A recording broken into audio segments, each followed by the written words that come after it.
think that one is the one that really stood out that we're going to be able to help our employees with. And I think, like I said, just if you go back to the video when I asked the actuary to come, and he made a very good presentation. I think he was very clear on it at that point. He was supposed to run some formulas, but I think based on the conversation, everybody agreed that the concern about the pension fund being unstable or unhealthy, I mean, certainly he agreed that it was very, very stable. And like I said, I think everybody knows how that works, how a pension fund works. You can watch it on an annual basis. It's not like it just all of a sudden steers and goes in a bad direction before you can get a hold of it. You can manage it and watch it and to see what it's doing, but I think we're at a point now, and certainly with the indexes, the economic, the indices, as far as the markets going, I mean, the plans should be performing extremely, extremely well right now. And so anyway, I'm open to that, but I'm not open to continuing to delay. Yes, sir. And that's the point I'm making. We need to go ahead and move forward, and the sooner we get this money in our employees' pockets, the better they'll be in their issues and that or things that they're dealing with on a day-to-day basis. So that's why I'm saying July 1st. That's when the new budget starts. It's a commitment. I'm assuming that the finance director mentioned something about not being able to do it. I don't know if that's just calculations on internally on the accounting side of payroll, but. So, yes, there is an implementation procedure that would have to take place. And so at this point in time, we're getting too close to implement July 1st, but we'll bring back those options to council for consideration. Well, my point is we need to, And there might be some options that we can implement sooner, and there are some options that do need to wait till January 1st. But we'll bring all that information well, we back. talk about, I'm gonna leave it right there. Okay, clarify, the 6% was discussed in the mayor's letter. Yes, that's correct. These options that we had, the actuary review, was recommendations in the mayor's letter. But it's not in the budget today. It's not in the budget because it will not impact the budget until the following fiscal year. Okay. So any implementation that's done this year impacts the annual required contributions for the next fiscal year. Okay. Thanks for the Mr. Budget clarification. Chair, if I may, I got two more things that I wanted to bring up. There's also a recommendation on there to look at the drop plan. I think in conversations that I've been having with department heads, whether it's the waterworks, the airport, the hospital authority, police chief, fire chief, I guess it'd be the employee pension board that we have, the smaller one, right? Not the big one, but smaller one. Yes, Employee Benefits Committee. I was talking to them as well. I think everybody liked the idea of coming up with a definition of what catastrophic means, okay? And to define that a little bit more. Right now, it's just you can, the recommendation is to eliminate the freeze, but right now there's, you just make a choice. But I think if we can define catastrophic and what that means, and that determines if you can go into the freeze or not, if that individual is able to go into the freeze or not, that might be the middle ground that can really possibly work here. What I'm asking is that we get that, if you can contact all those entities and get that definition as how they see it or what catastrophic would mean, and still be able to have that option, but you would really have to be in hard times to be able to qualify for that.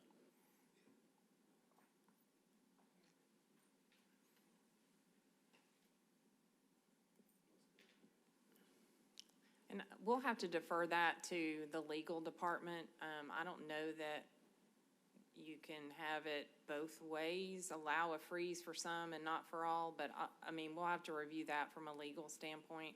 If there's a way to define, if there's a way to define when an employee is allowed to extend for an additional 3 years, we'll have to review that with the legal department to Well, make and sure that certainly you that's can add them allowable. to the list too, but I think if everybody gets together, that we can go ahead and get that conversation going. So what we've heard is to eliminate the 3-year extension.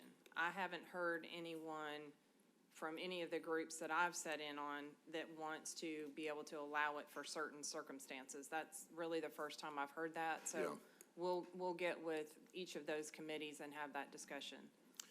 Okay, and then the last one is, you know, we're making a lot of changes. We're increasing our budget, we're adding personnel, we're certainly bolstering departments with an intent. And a lot of these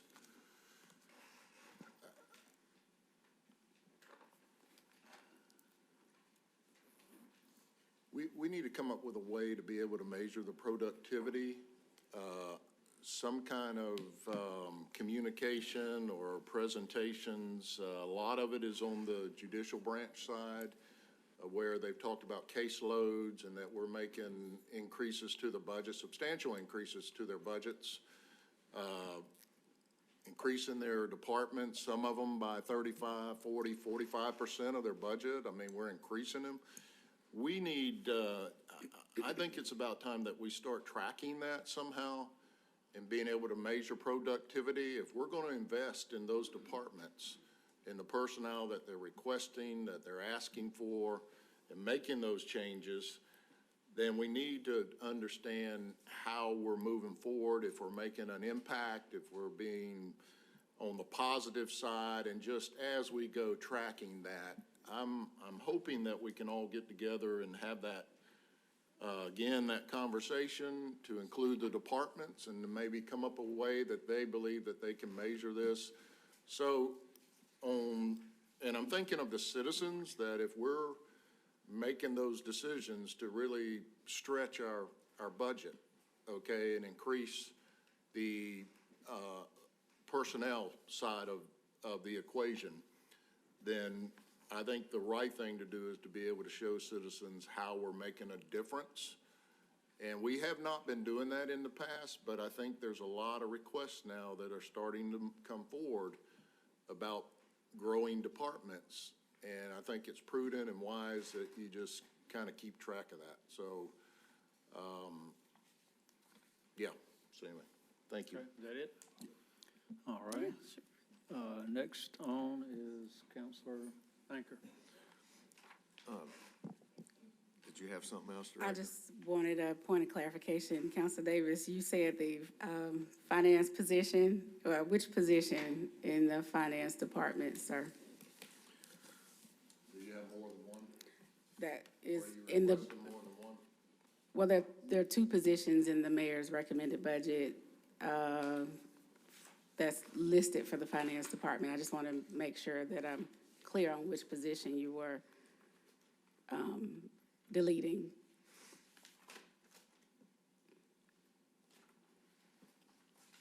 That was the one that was, the title only changed, and then the one that was recommended by Malden and Jenkins.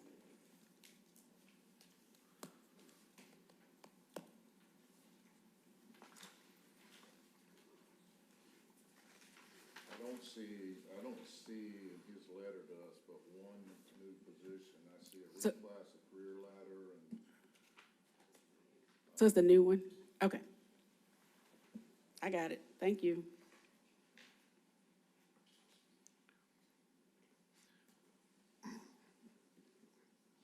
Okay, Counselor Anchor. Yes, sir. Thank you, Director. On Councilor Kogel's request for fund balance reserves, I wanted to just ask on the attachment provided under the expenses under the jail site master plan.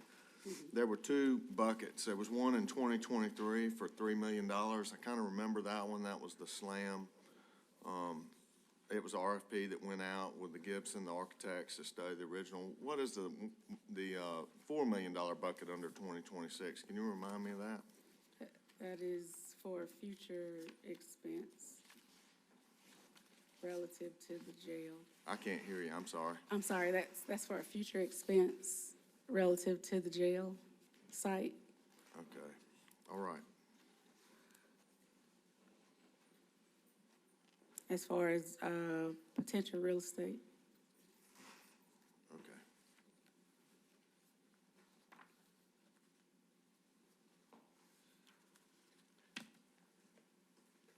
That's all. Yes, sir. Okay. All right, looks like we're ready to get started, and I think the first, do you have anything else you want to? No, Okay. sir. The first one on the agenda is the sheriff's office, and be glad to have him approach the podium. If you'll hit that light over there, sir, I'll try to find you on this.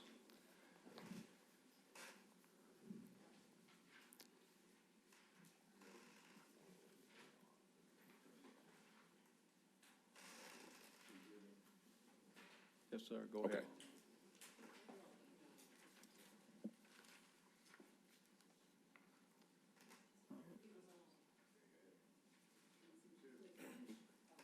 Yes, red. It's on now. It's on. Red means it's on, but I'm looking for the clicker. Okay.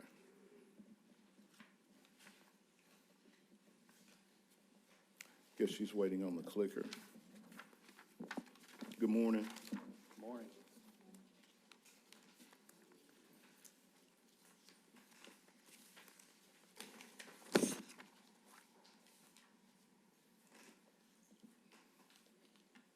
Thank you.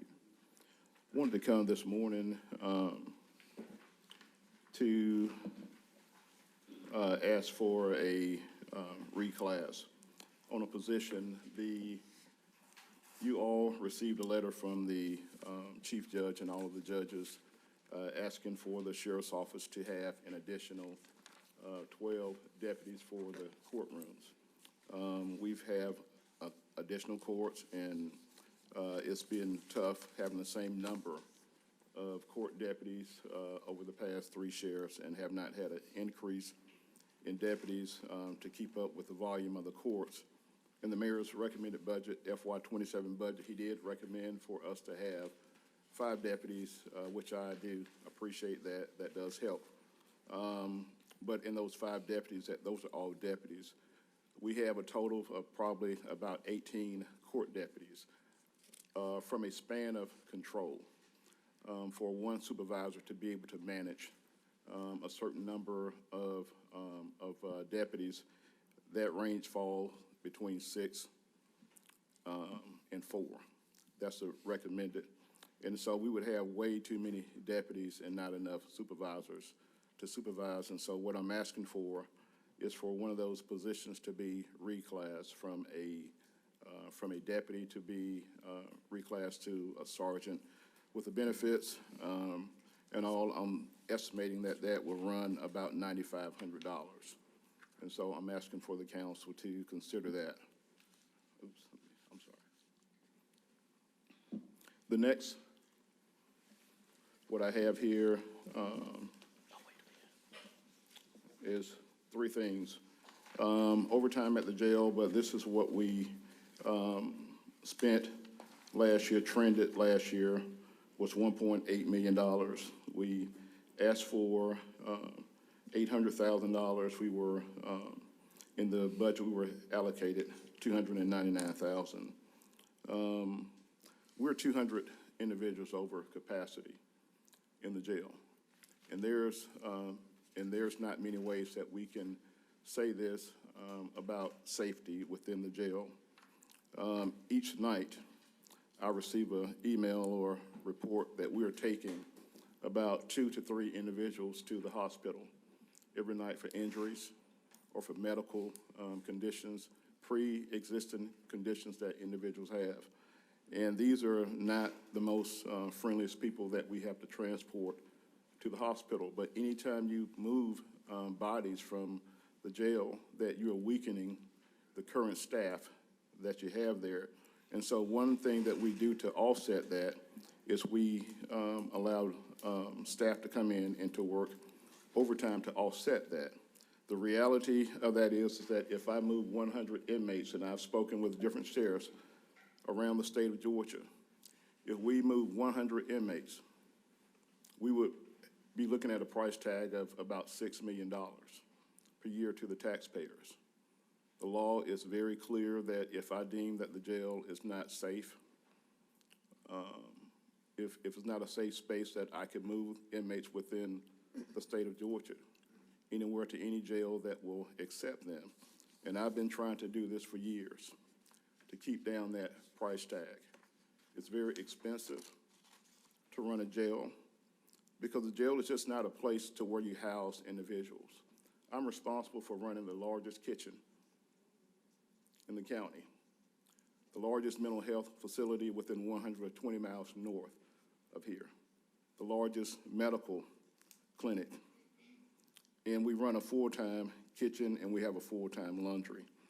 And so trying to keep the doors open and trying to keep staff motivated and trying to promote a safe environment is extremely hard.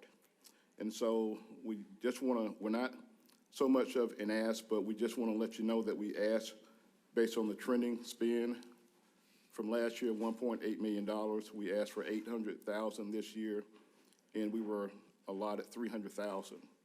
If the council sees fit that you don't give us or either want to add this to the budget for the current year, I just want to go on record to let you know that we will probably be back, because we're going to go over this allocated amount. It's not easy to run a sheriff's office because I have to run a jail. I have to man the courts. I'm responsible for over 700 and some odd registered sex offenders, whether if they're homeless or not. Sheriff is mentioned over 600 times in state law and state legislation. I know that when you hear me come to the microphone, every sheriff goes through this in every county. And so I don't want you to think that I'm just coming here to ask. This is not a wish list. This is the need list, whether if you want to fund it now or say come back 6 months later and let's talk about it. I want to work with you as you have worked with me. And so I'm not really, it's not hard to work with me in that regards. Also, I want to go into the next one in my last slide, overtime for our investigative unit. We work a lot of cases that involve a lot of overtime. We, last year, we worked $366,000 worth of overtime in our investigative unit.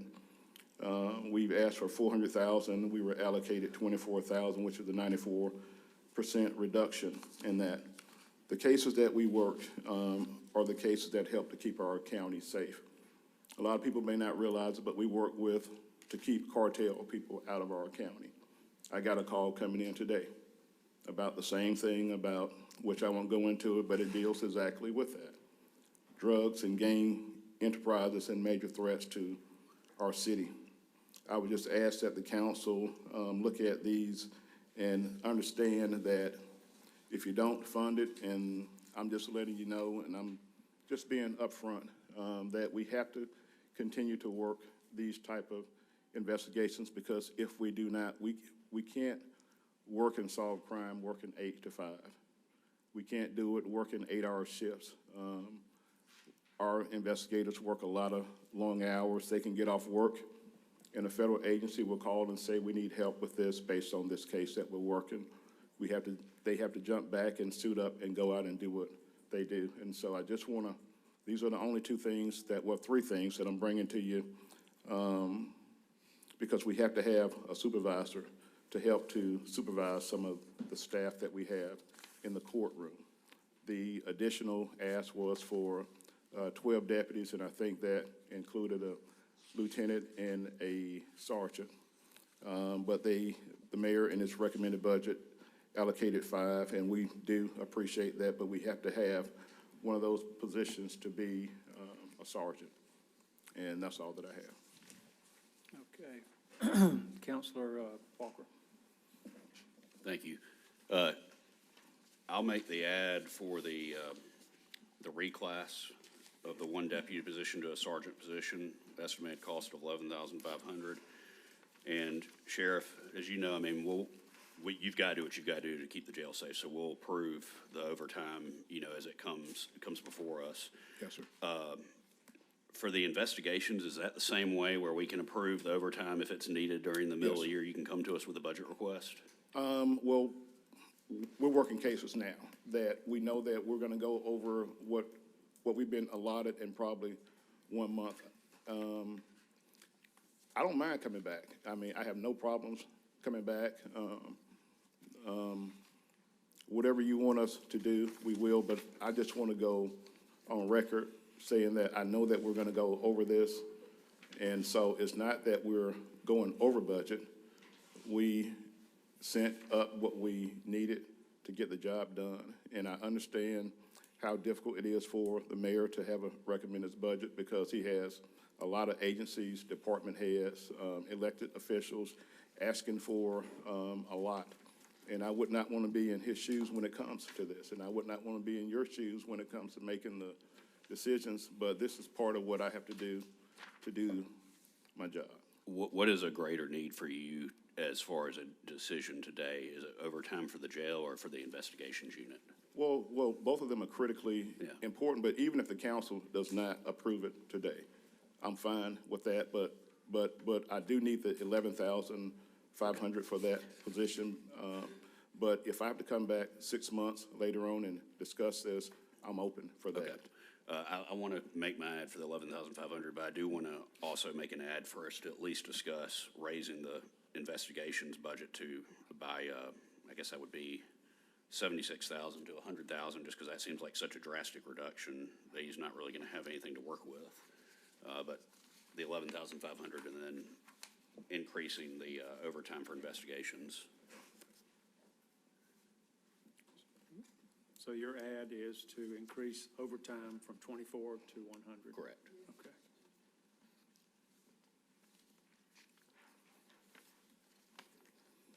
Sorry, I turned it off.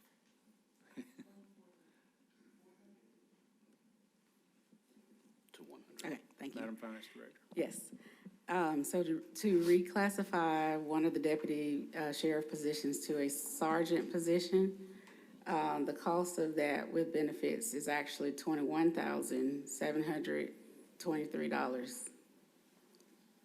I'll still make that ad. And I'm sorry, what was the second part of your request, sir?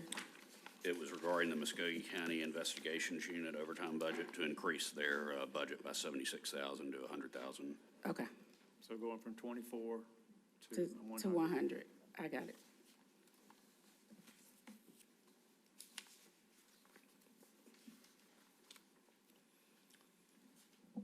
Sheriff, I've had some questions, and I think council would benefit from this. Could you give us a breakdown, not today, but at some point, could you come back and give us a breakdown of the number of employees you have and what their focus is? In other words, the jail, investigations, and just kind of give us an update of where all that lies. I can let you know that because we just looked at it, I can give you a breakdown, including sworn, civilian, reserve, and bailiffs. We have over 500 listed. We have over 500. I think we'd like to see where Sure. I can get that for you. I'll get it for you this kind of how week. they break out. Yes, sir. I Okay. can get it this week. All right. Any other questions? Oh, Councilor Anchor? No. Okay. Hit you. All right, I got to find a corresponding name on here, so you got to give me a minute. It's supposed to, there it is. There you go. So I want to go back a couple meetings ago when there was a request for 4 million, there was a request for 1.8 million that you needed because you had gone over budget, and you were given 4 million? No, I was here based on the ordinance. The finance director indicated that it would be somewhere around $4 million. I had my finance person here with us, and we looked at the numbers and we estimated that we were about $1.7 million over, and to get us throughout the year, we're estimating that it may take about 2.2 or maybe $2 million. We're into May right now, and so, I mean, we're comfortable in feeling that around $2.3 million, it should take us through the year, the rest of the year. So And what was if that? I'm, If I could clarify, what was that category again? That was for the, when I was here at the council about 2-3 weeks Yeah. ago, and council voted to give us the $4 million because we were over In the, medical, in our general budget, in our General general budget. I thought it was health care for the jail. That was something separate. It was two things that we were here for. Okay, that was the 311,000?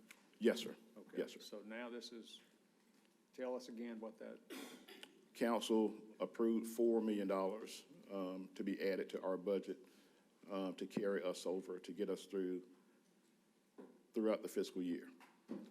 That's what the finance director indicated, and we're not calculating salary savings or anything, or salary savings.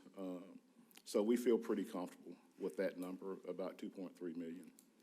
so, I didn't mean to interrupt you. Go ahead. so the 4 million is more than you actually needed or asked for, is that correct? Well, I didn't ask for it. That's what the finance director recommended. Okay, so, and we approved 4 million, but he doesn't need the 4 million. So what I'm trying to get to here is we can slice some of that extra off of the top of that 4 million and put it back in to cover some of his other, some of the requests that he's making today. What did you, I'm sorry, say it one more time. What is the amount that you actually need? When we got back to the office, I had my finance person to crunch the numbers, and we looked at about $1,733,000, but we feel comfortable in saying that we will probably go and use about $2.3 million of that money to get us through the rest of the year. That's what we're estimating. Okay, so you think that you could get by with 2.3 million, but we've actually approved up to 4. Yes. And so that would have been returned back to you. So just I'm as a, wanting to take back that extra over the 2.3 million. well, I would say, Councilor Crabb, that quite honestly, in my opinion, there would be nothing to take back. The average spend on a monthly basis in terms of the expenditures right now is just over $4 million. You know, at that point in time, and looking at the monthly averages as far as the expenditures in the sheriff's office, it was actually about 4.2 million, roughly, give or take, in terms of the monthly expenditures. That was up through March. We just closed out April, and for the month of April, the monthly expenditure, the expenditures for the month of April was 4.9. There's about 3.5 million left in the entire budget in the general fund right now, as of the end of April. So I think we're gonna need all of what was requested, possibly even more. For the jail? No. I mean, for the sheriff's department? For the budget, that's correct. I think 4 is a good number, but it may be more than that. Again, because I don't control the Okay, spending. so explain to me, the way I see it, you've taken 4 million and we've put it into the sheriff's department and the sheriff, so that is can only be used by the sheriff. But if he doesn't use it all, it will then go back into the general fund. Is that correct?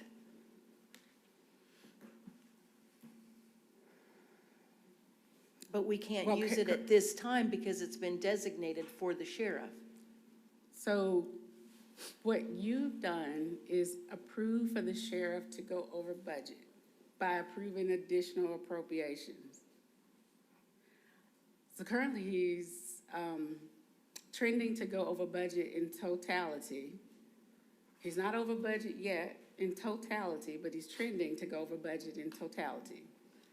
And the $4 million that you all approved a few weeks ago is to cover him going over budget by $4 million.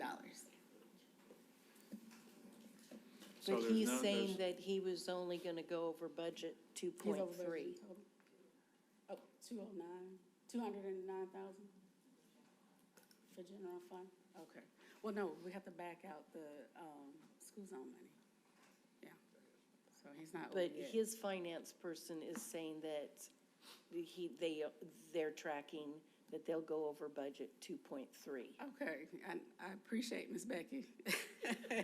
Do you wanna? She knows that I do, but I'm pretty confident in what I provided to the council. Okay. I'm just trying to find ways to get money back into the,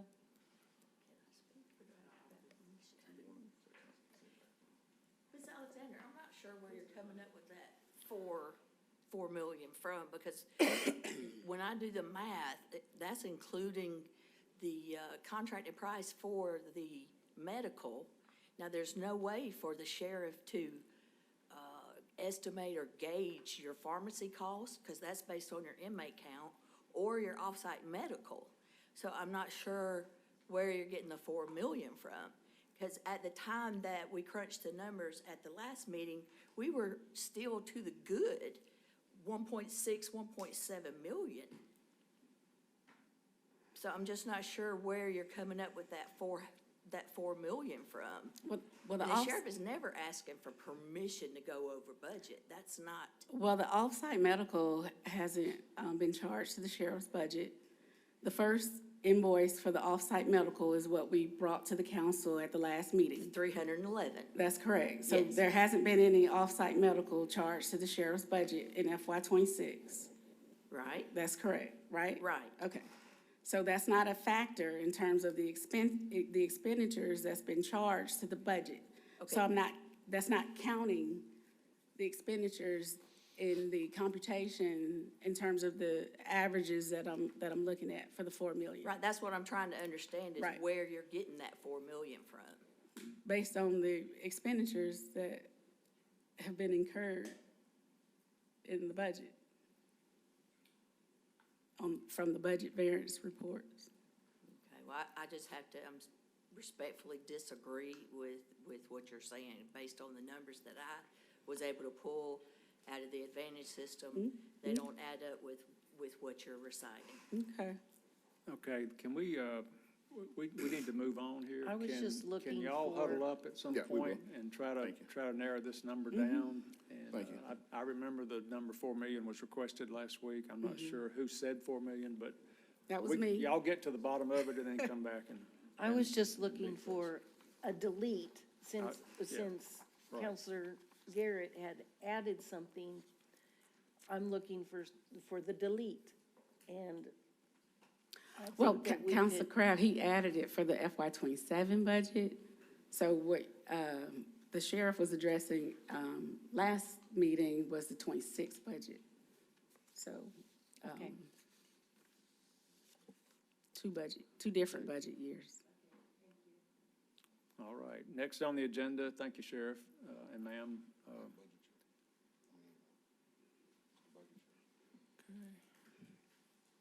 Yeah, gotcha. Counselor Davis. Thank you. Look, I want to clarify so there's no confusion.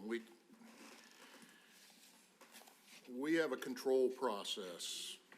If department heads go over budget, yes, they have to come to get an approval, and they have to come and present. The citizens see what's going on.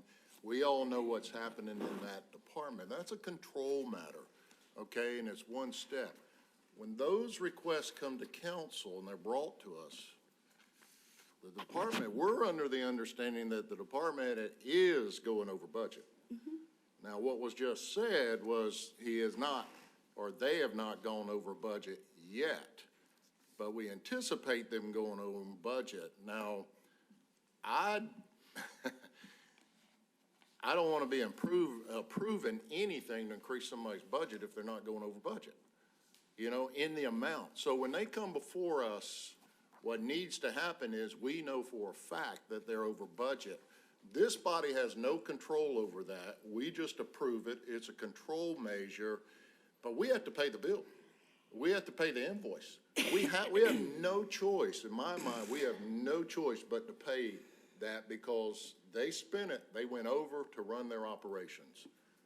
That's how I see it. Now, if we're doing that differently, then we need to explain that, because when it said you did this, or council did this, or council approved this or that, it needs to be explained how this process works. So everybody understands it, but it also, when they come before us, and if we're approving that they actually did go over budget, but if they haven't and they're on their way, that's one thing. You can just bring it to us and let us know that it's heading in that direction. Matter of fact, we do get a sheet that says, there's usually warnings on a sheet of paper that departments are gonna go over budget, okay? But when in fact they go over budget, that's when they should come before us and we actually approve that. So I'm, just to clarify so there's no confusion, in light of the conversation we were just having, I felt like I needed to say that. Okay, well, to clarify, Counselor Davis, there are multiple appropriations that are approved as part of the budget. There's a personnel appropriation, there's an operating appropriation, there's a capital appropriation. In most cases, departments only have spending authority and control over their operating appropriation.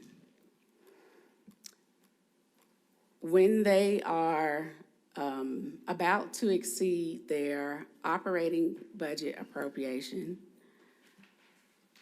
and they have been fully staffed for the fiscal year, we anticipate that they will exceed their total appropriated budget because they don't have any salary savings because they've been fully staffed, and they have exceeded, or they are about to exceed, their operating budget appropriation.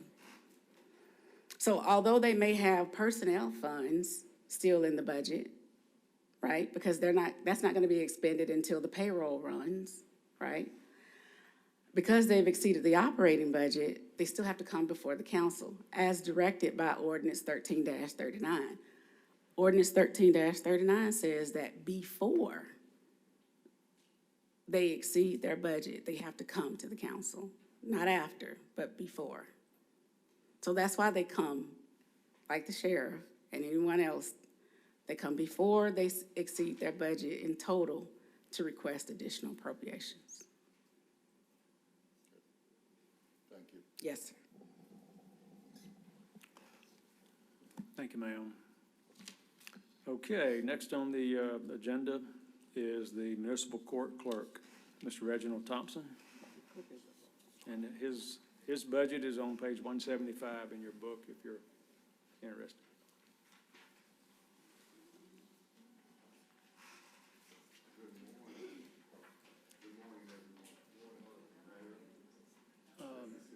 Mr. Clerk, if you'd hit that button, sorry about. There you go. Morning. Okay, there I am.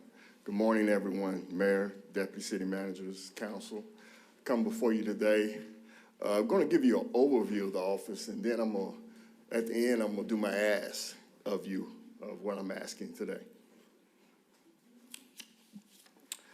Give you an overview of the past 3 years of what's been happening in the municipal court clerk's office.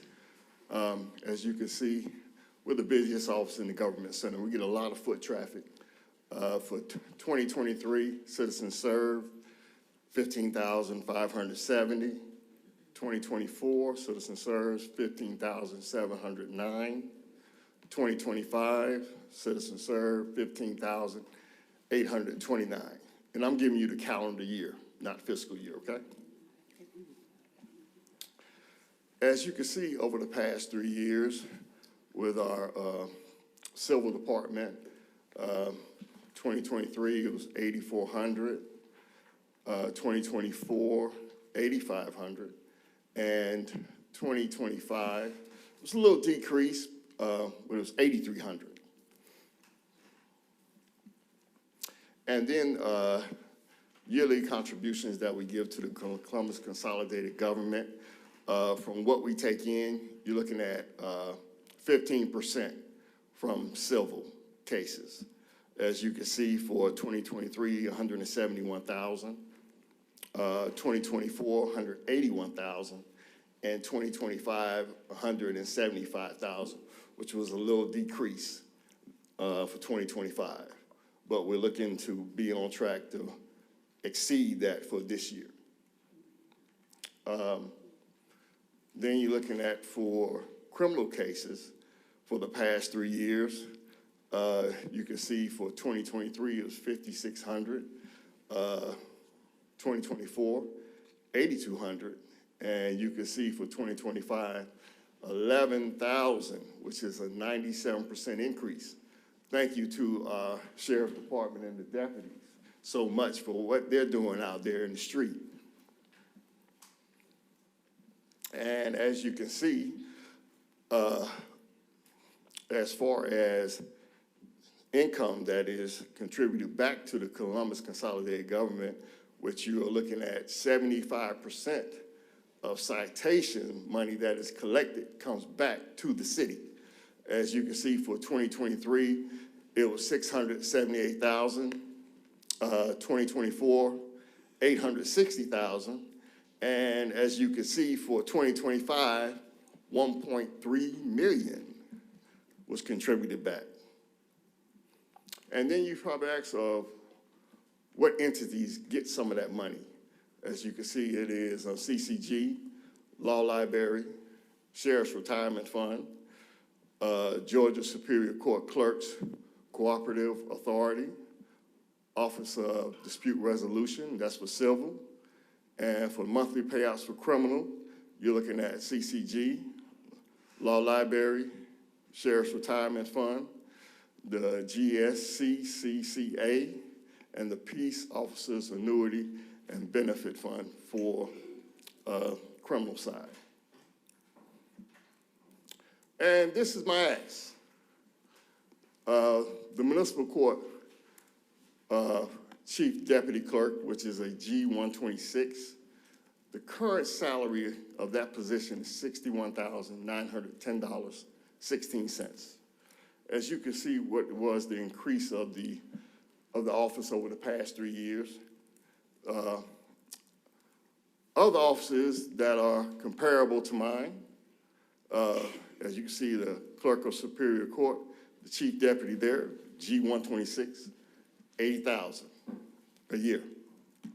Recorder's Court, the chief clerk, G126, $78,000 a year. Juvenile Court, their court coordinator, clerk of court, G126, $74,053.72. I ask of you, if you would please, increase the chief deputy clerk position in my office, which is a G126, to have a comparable salary, not to the top person there, but to the one that is receiving the least. If you could please put it at $74,053.72. And that is my ask of you. Any questions? Yes, sir. Hold on just a minute.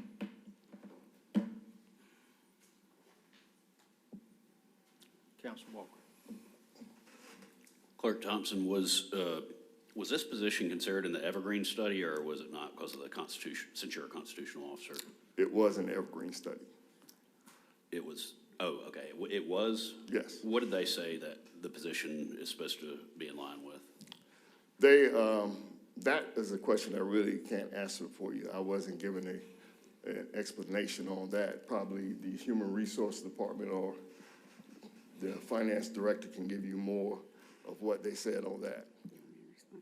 Yes, Ms. Finance Director. Yes, okay. The position was reviewed by Evergreen. It was classified as a G-126. When the pay plan was implemented, all the salaries for all of the positions that was listed on that slide were pretty comparable. In fact, the Clerk of Superior Court and, the Chief Deputy Clerk in Superior Court and the Chief Deputy Clerk in Municipal Court, they had about the same amount of time in position. They were slotted to receive the same amount of pay when Evergreen was implemented. Okay. So given that, then I will make the add to increase the municipal court deputy clerk salary to be that in line with that minimum salary that we see with the other clerks at $74,053.72. Okay, just out of curiosity, is there an appeal process still in play? I know we used to be able to appeal to the department director, and then it would go to the city manager, no, to Evergreen? It's expired. Something like that, to Evergreen? That's expired, okay. So all of these will come to council from now on. Oh, great. Okay. That's been added. Is there anything further, Councilman? I'll give you the amount in just a moment. My computer is, the Wi-Fi is funny. Councilor Chambers. Thank you. I think Council Garrett answered my question. I do have one other question. What is the midpoint for that G? 126. 126.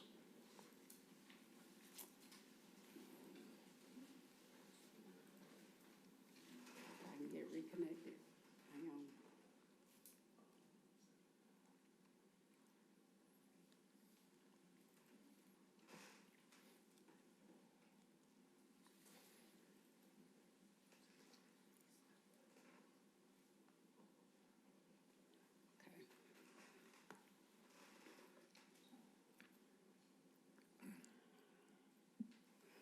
Okay.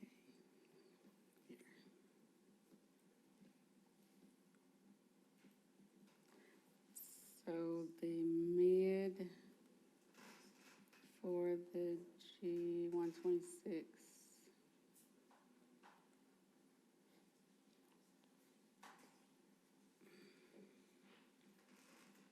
Yeah, it's gonna make me do math. 29.6.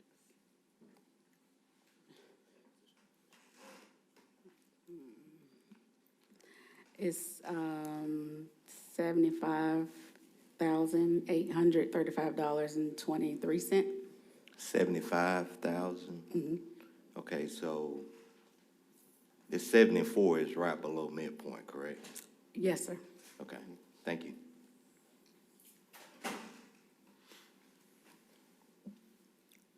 Okay. Thank you, Clerk. All right, thank you all. Appreciate you. All right, next on the agenda is Superior Court Clerk, Ms. Danielle Forte. Good morning. We're going to have some handouts because we don't have a presentation available. So if we can hand those out. And I'm going to ask, as you can see, I have quite a bit of my staff here this morning. And so if we can get those handed out, that would be great. I don't want to really start without.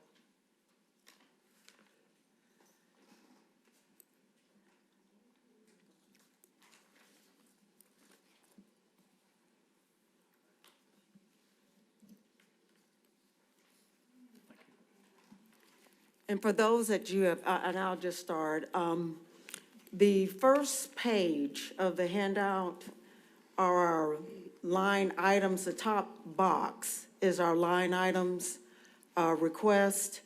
And we have extracted just those items that we have actually asked for an adjustment.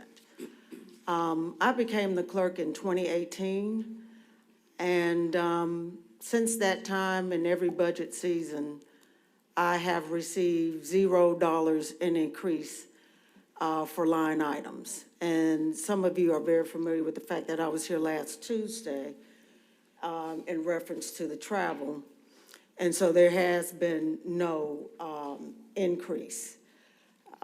If you go to, I think, which would be the next page, we did ask, and we put in our budget for the mayor, and more on this later, is our contractual services for the co-file project, which is at 3.9 million.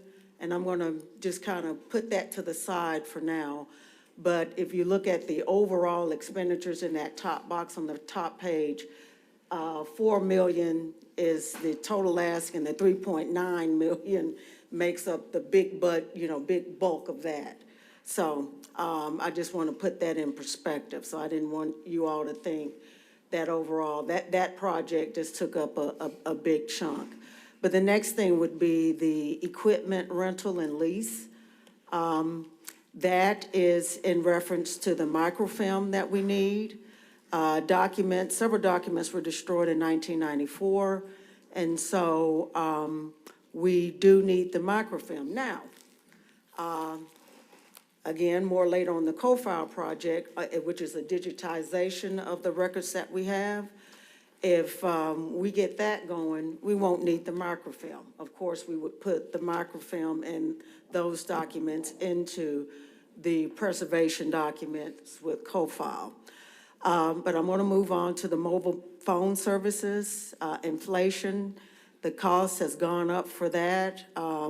We need the MiFi cards. We also would like to have, or we need additional, I shouldn't say like to have, we need the mobile phones, particularly for the calls we get for after hours from law enforcement, attorneys, and that sort of thing. Next would be the postage. Again, inflation has eaten that up. Cost has gone up, and so we need to have more money for the postage for sending out the notices. Just as a background, I'm not going to take for granted that everyone is intricately familiar with my office, but I'm the clerk of Superior and State Courts. I was elected Superior Court clerk, but I also am the clerk of State Court, which has high volume. So notices go out for all of those misdemeanors, and again, the cost is being eaten up. Same thing with the copier charges and also the office supplies. Now, if you go through, and this is in reference to a question Counselor Anchor asked me last week, and that was about the travel. My travel expenses have remained at $2,000 since I took office. I explained at that time that the mandated travel has not always been done. COVID hit. I reject this, but someone tried to diagnose me with breast cancer, and I whipped breast cancer's butt, I hope. But anyway, so during that time, I also wasn't able to travel, and I tried to accommodate that as best as possible through virtual means and that sort of thing. But the travel request is at $80,000 based on the training and mandated training required and mandated for our office through the Superior Court Clerks Association, the National Association of Court Management Systems, Tyler Tech, and also COAG, which is the Constitutional Officers Association of Georgia. So those have been those requests. And at this time, I'm just going through everything. I would direct you to the handout that looks like this with the Clerk of Court preserving Muskogee County records. And I would direct you to pages 5, 6, 7, and 8. And I'm going to start with page 8, which is the Floyd County, Georgia Historic Courthouse that caught on fire 2 months ago, March 2026. And you can roll back and look at this at your leisure. We need to digitize and preserve the records. And so this is the $3.9 million ask. We are hoping that we can get some incremental money. At the time that we submitted our budget to the mayor, we did take the opportunity to have a meeting with the mayor. And at that time, we enthusiastically volunteered the fact that we requested grant money from John Ossoff's office in order to help us with this project. About an hour ago, we received the bad news that we were not accepted for the grant. That doesn't mean we're not going to continue to ask and pursue other avenues, but that is no longer on the table. So we are asking for an incremental, we were willing to accept an incremental funds in order to start the project. In order to securely step out on the first step, it would be $1,932,93.70. In order to take baby steps and at least help us with our grantor grantee preservation project, that would be $598,920. Madam Clerk, could you tell us what page you're on? I'm sorry, these amounts are me just quoting the amounts. It's not in any of your handouts. So, Okay, but, Has this, are you selecting a vendor or you already have a vendor? I'm sorry. Say that Are you again. selecting a vendor or you already have a vendor? We have been working with CoFile. Someone help me with the books, please. And so we've started through some of the funds we have from the authority. We have started some of the basic projects. So I think and that's why my staff is here. These are some of the old books, and we wanted to just kind of show you the condition of the old books. Okay, so these are the new books, and this is what we started with CoFile. Okay, And as you can see, that's the front page. Just to clarify, your request is to allow funding to put those in some type of preserved condition? Yes. Okay, have you talked with IT? Have you worked with them on doing that? IT? No. Okay, I would think that would be a good step to take. They may have some options for you there. I mean, no, IT would not, go ahead, Angelica, I'm sorry for our answer. I'm gonna let you speak. Okay, so I guess I just have the question in terms of the procurement process.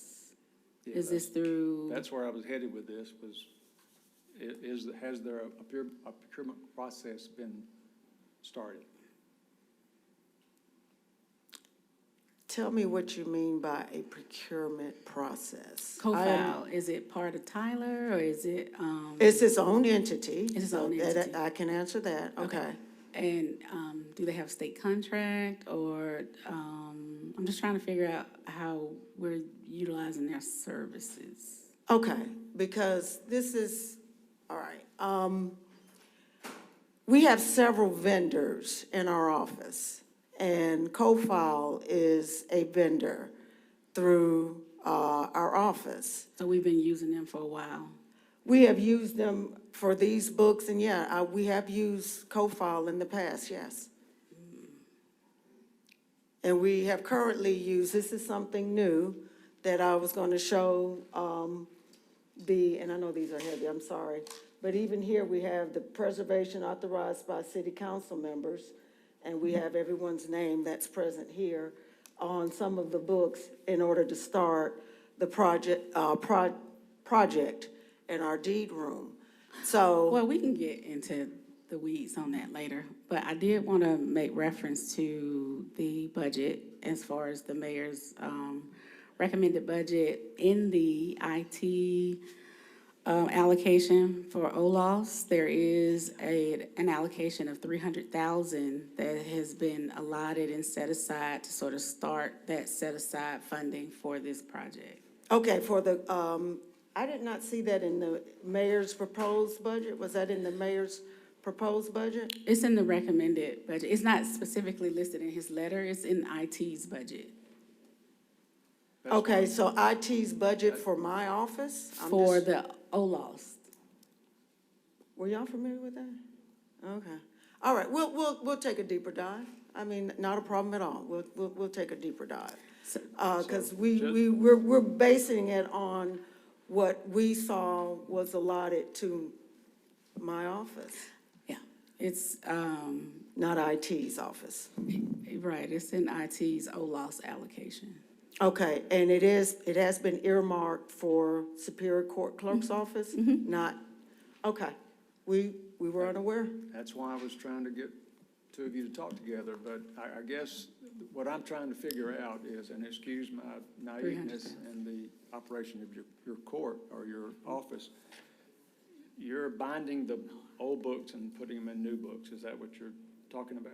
Well, some of the records, we go back to slave records, slave trade. Some of the records are demolished, they're deteriorating. I'm just looking for a Yeah, yes or no. so, You're yeah. taking old books that need to be upgraded and put them in new binders. Yes, and also microfilm, which are not books, That's- and putting them that's and what you're preserving gonna work those. with IT on to get them in a preserved category. Okay, say that one, I'm sorry, I'm really having a hard time hearing you. Say that again. This is a very difficult atmosphere to work in this room, so bear with us. I can't hear either some of the things you're saying. So, my question is, you're gonna work with IT to put those documents in a preserved microfilm type category. IT plays a role. Now, Okay, we do work with the clerk's authority, and co-file has been approved by the clerk's authority to preserve records. So we have different avenues that we can go. But to answer, the short answer to your question, yes, we will work with IT. Okay, so as described today, they have a budget to help you with that. That's why I was asking, have you talked to them?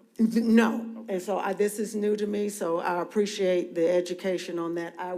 We did not look at IT, and so this is the first that, and my staff is nodding their head, that we learned that IT has, so we will work on that, and if there's any issue, we'll bring that back to the council. Okay, what's next on your? Okay, so the next thing would be my ask as far as personnel. I would like to reclassify a senior deputy clerk to an assistant chief deputy clerk. Trying to find my paperwork here.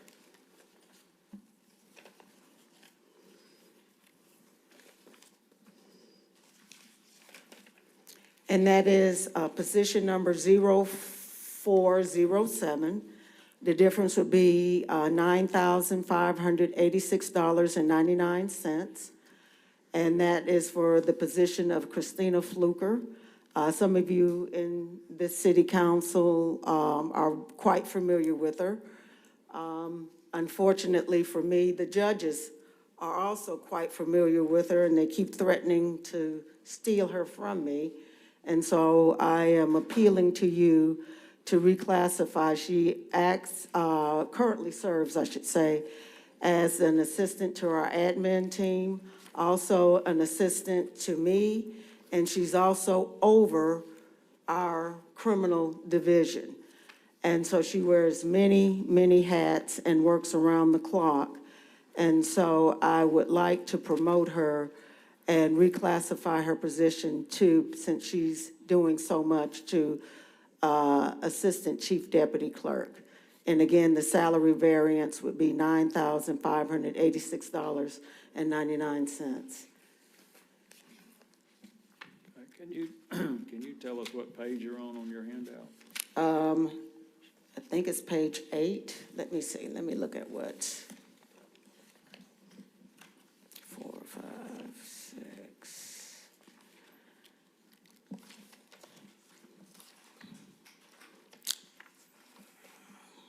It is, actually, it's page 7, numbered page 7. There are 2 pages that are not numbered. But if you go to the bottom and look at page 7. Okay, And it's Christina Fluker? and 0407 position number. Yes. Hold on a minute. Okay, Thank you. Council Chambers. Can you do me one favor? Yes. Don't disclose the team member names. Okay, sure. All right, thank you. Okay. Yeah.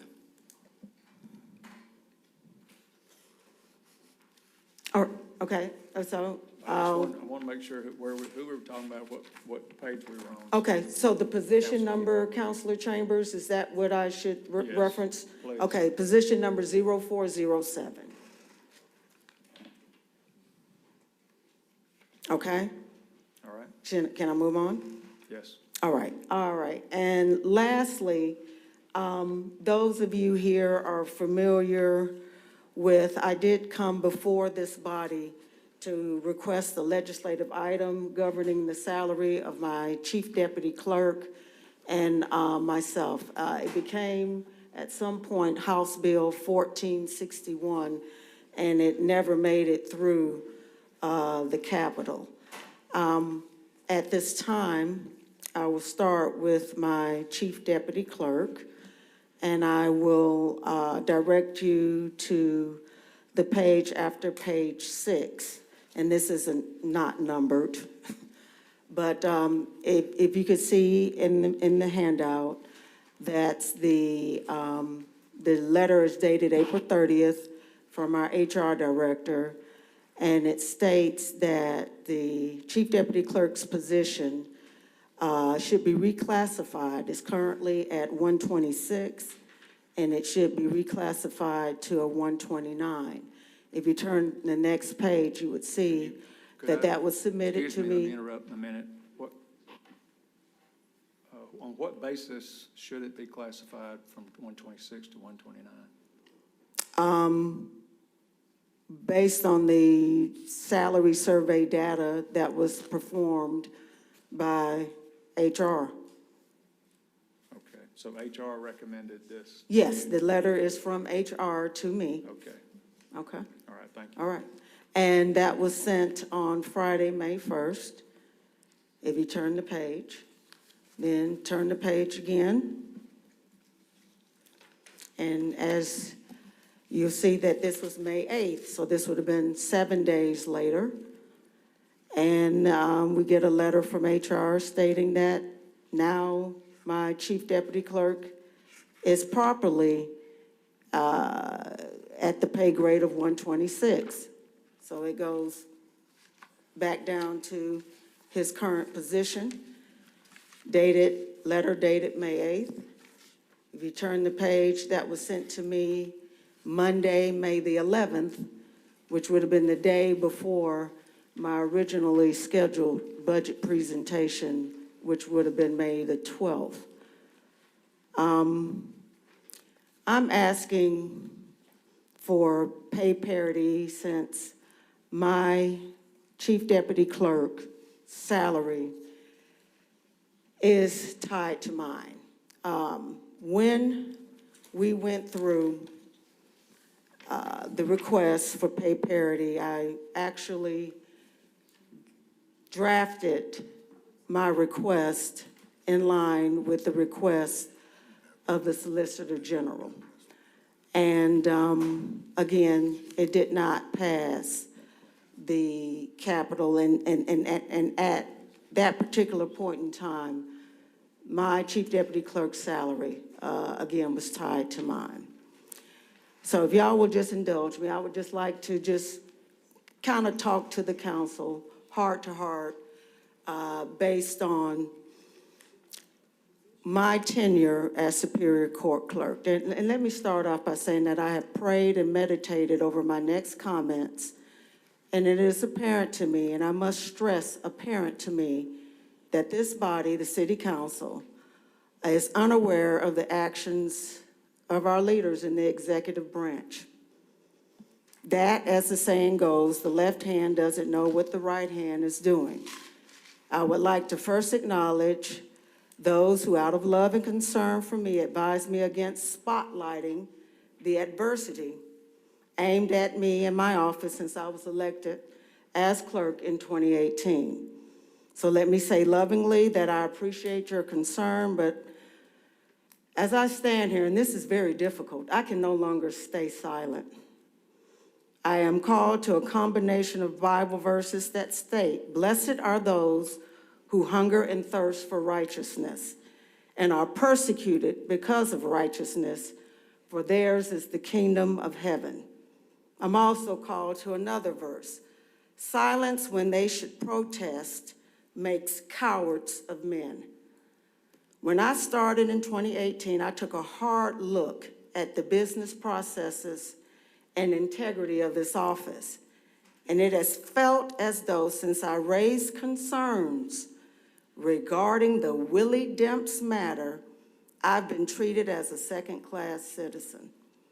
I want to be clear that I am not accusing any particular person of wrongdoing or retaliation. I am simply sharing how these experiences and events have appeared and felt to me over the years after I questioned and called out issues involving the integrity of individuals who had long been fixtures in city government. As I ponder what to share, I decided to state the obvious, that much of what I'm about to discuss are matters that, from my perspective, occurred outside the public view, in my opinion, without full transparency or the full awareness of this council. Here are the facts from my perspective. Fact number one, after winning a special election, I took office in November 2018. Within 2 weeks, I requested a transitional audit and shared concerns regarding Willie Demps with the city auditor. After that meeting and in close proximity to my request for a transitional audit and the concerns I raised, my salary was reduced by more than $8,000 compared to my predecessors, Dr. Ann Hartman and Shasta Glover, even though all three of us served as clerks within that same year. Now, to toot my own horn, my campaign motto in 2018 was the attorney for Superior Court Clerk. Those familiar with the position know that being an attorney is not a requirement, but to become clerk, it is definitely an asset. One I share with Gwinnett County, Macon, Georgia, Savannah, Georgia, and now here, Columbus, Georgia, Muskogee County. All four of us, Black women attorney clerks, I'm proud to be a part of that group. When I challenged the $8,000 reduction, I was told that there was a census-related change occurring in the middle of 2018, which prevented me from receiving the same compensation as the two clerks who served immediately before me during that very same year. What has remained curious to me, however, is why that census-related adjustment appeared to affect only my compensation. I believe we will soon see whether others whose salaries were supposedly impacted by that same census change were treated in a similar manner. So within a month of taking office, I found myself having to retain an attorney regarding my salary. A couple of months later, the city undertook a reevaluation of my compensation, and I would love to say that process resulted in pay parity with my predecessors, but it did not. Instead, my salary was reduced by $800. In the end, I never received the same compensation my predecessors received in 2018. To be candid, by that point, I was exhausted and chose not to continue fighting. Fact number 2, despite numerous inquiries and additional conduct by Willie Demps, that raised concerns for me, it took almost a year for the transitional audit to begin. During the wait, I began consulting with an attorney from the city attorney's approved list for legal guidance on policies and procedures to protect the office from actions by Demps that raised concerns for me. An example was a policy for employees to request permission for after-hour and on-weekend access to the office. Fact number 3, in December 2019, a little over a year after I took office, Willie Demps' criminal investigation began when he abruptly quit in response to the audit beginning and focusing on his duties. I was instructed by the Constitutional Officers Association of Georgia to inform the city attorneys of my needs for legal counsel with criminal experience to guide and assist with the criminal investigation. COAG, which is the Constitutional Officers Association of Georgia, made clear that as a constitutional officer, the city should cover the legal cost. Because of the financial transactions between the clerk's office and law enforcement, COAG also urged that the GBI or federal authorities investigate. In a meeting with city officials, I requested a GBI or federal investigation. My request for an attorney to assist me in aiding authorities in the criminal investigation was denied. The mayor requested an investigation from the then sheriff.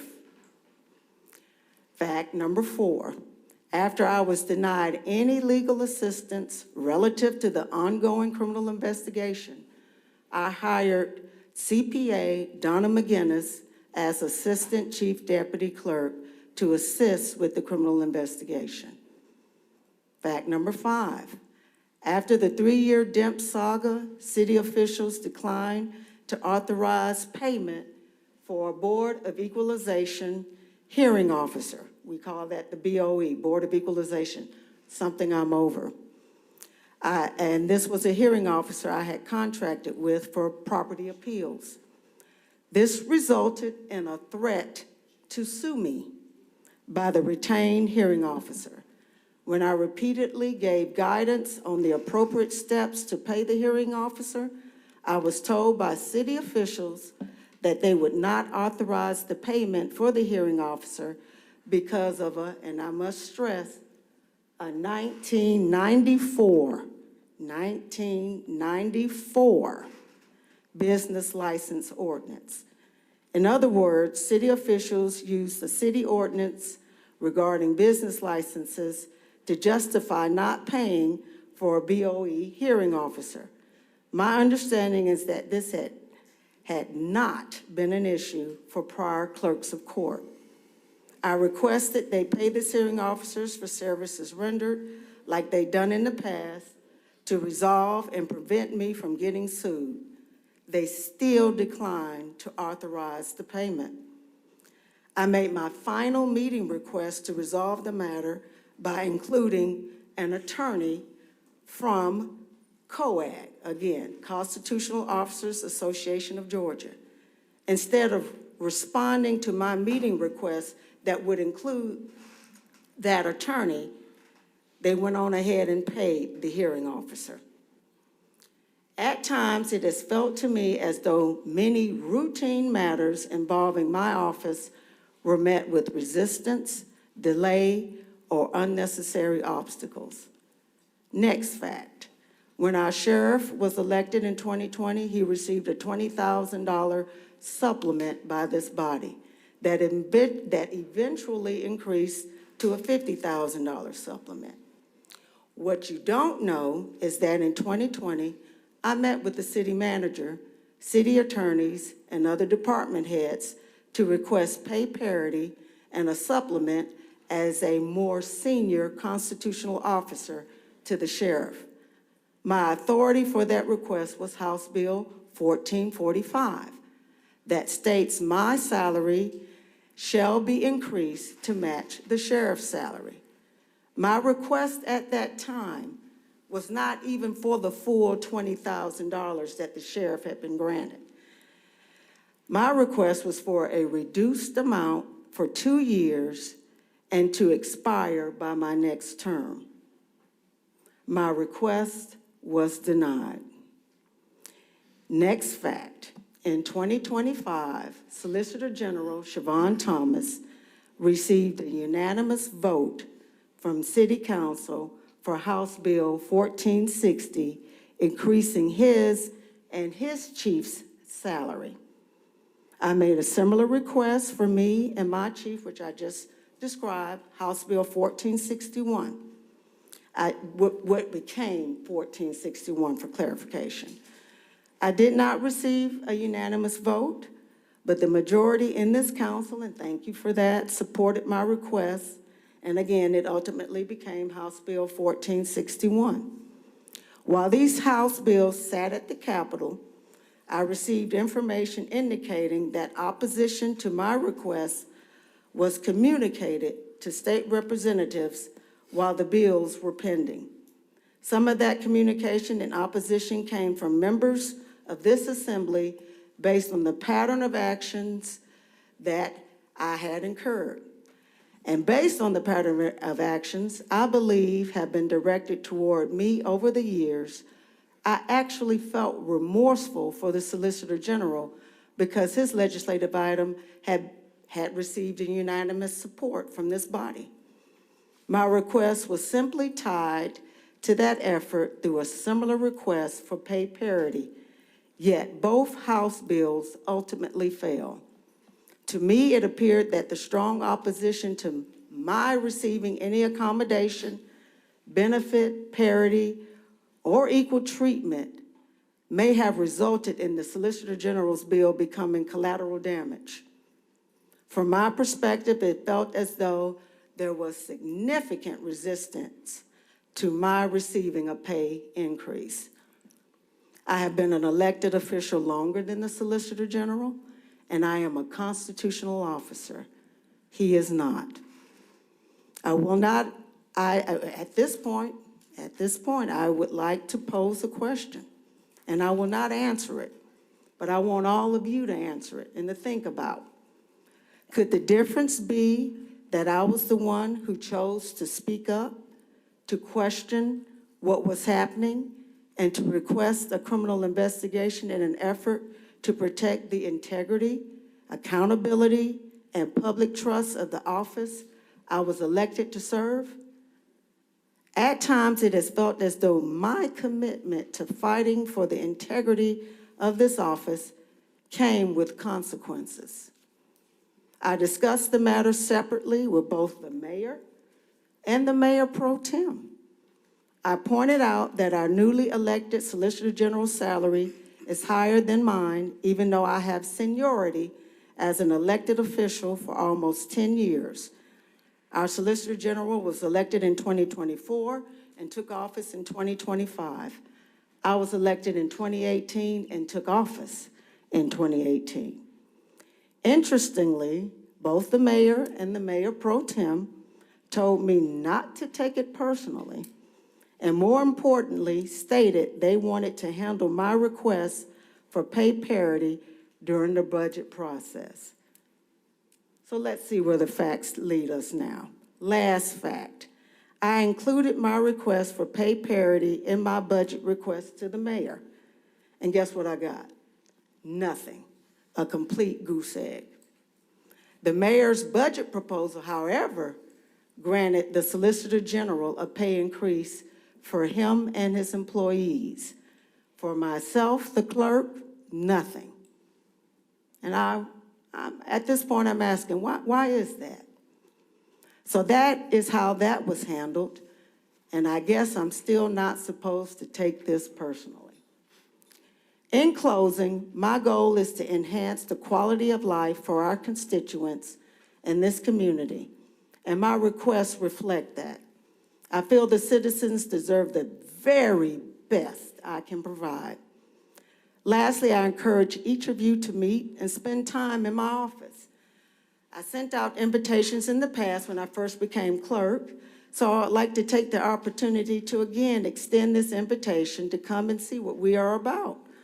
A few counselors have been to our office and have seen firsthand our documents, archiving issues that we face. That is the basis of our request for the historical preservation of our records. And based on your recommendations, I definitely will get with IT on that.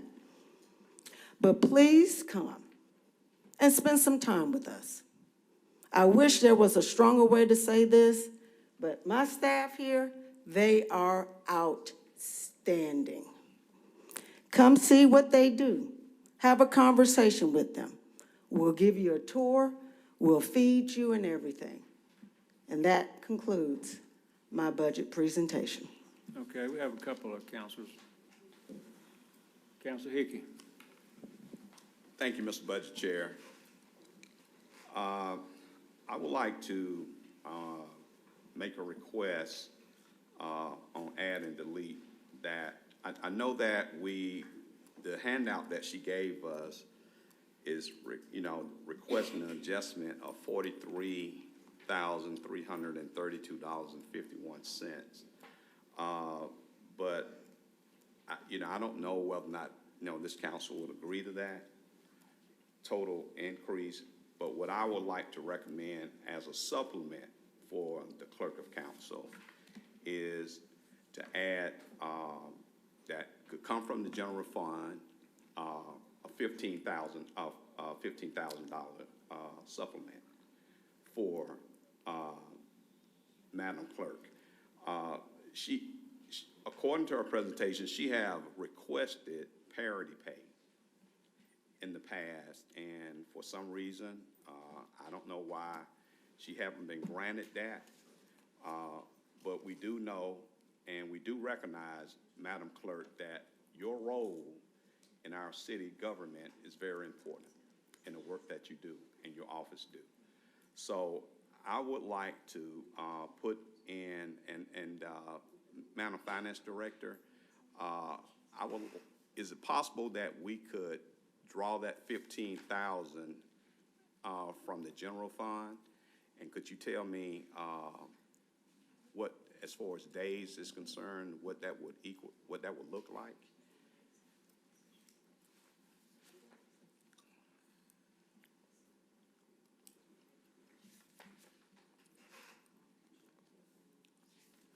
And then, of course, I know that with it being a supplement, it would, ordinance would have to be done, redoing the ordinance with the city attorney office, laying that out.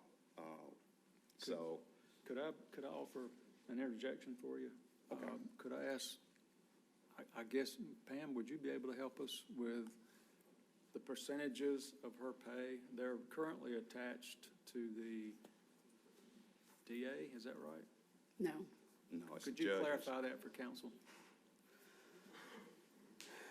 So the way the pay structure works for the clerk, she is paid based off the state minimum salary schedule, but there is an act, a very old act, I think it's from like 1984 or something like that, that says that her pay is tied to the sheriff.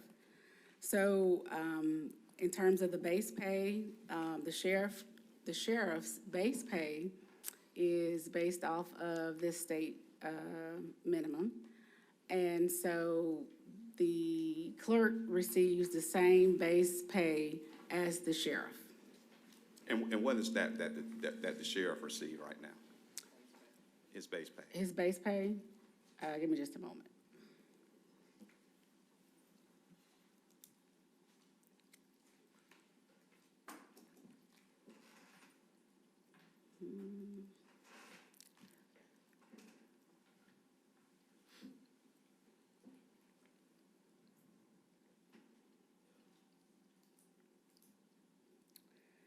So the sheriff's base pay is $103,266.39. Said 130,000? 103,000. 103,000, okay. $266.39. Okay. And that's without the supplements and COLAs and all that, the very base pay, right? And what is the supplement? Well, they each have different supplements. Okay, the sheriff's supplement. The sheriff's supplement, his supplement works a little different than the clerk's. But he receives a court supplement of $4,630.80. And for being, in state court, and then he also receives a second supplement. There was a legislative change that authorized sheriffs to receive a second court supplement with longevity. This was a Senate bill from 2024 that authorized longevity on the court supplements, and it also authorized a second court supplement. So he receives two, and they're both for the same amount. And they're both at the same amount, and that was $4,600 and? $30.80. Okay. And the clerk receives a supplement of the same amount, but she's only authorized to receive one. Because she's only the clerk of Superior and State Court. Now, if she was the clerk of Juvenile Court, she would get a second supplement. And that's without the supplement that this body selected for the sheriff. Because, Yeah, those are the statutory supplements from the state. And what does he get from the council? His local supplement Yes, local. is $50,963.53. Say that one more time. It's $50,963.53. And this supplement is only specific to Greg Countryman as sheriff. Okay. So, So he is right at 162,000, somewhere in that area. No, well, the calculation as far as the total pay works out a little differently because you have to include all of the COLAs, the cost of living adjustments. Longevity, yeah, okay. So his total pay, like his bottom line total pay, is that what you're asking me for? Yes.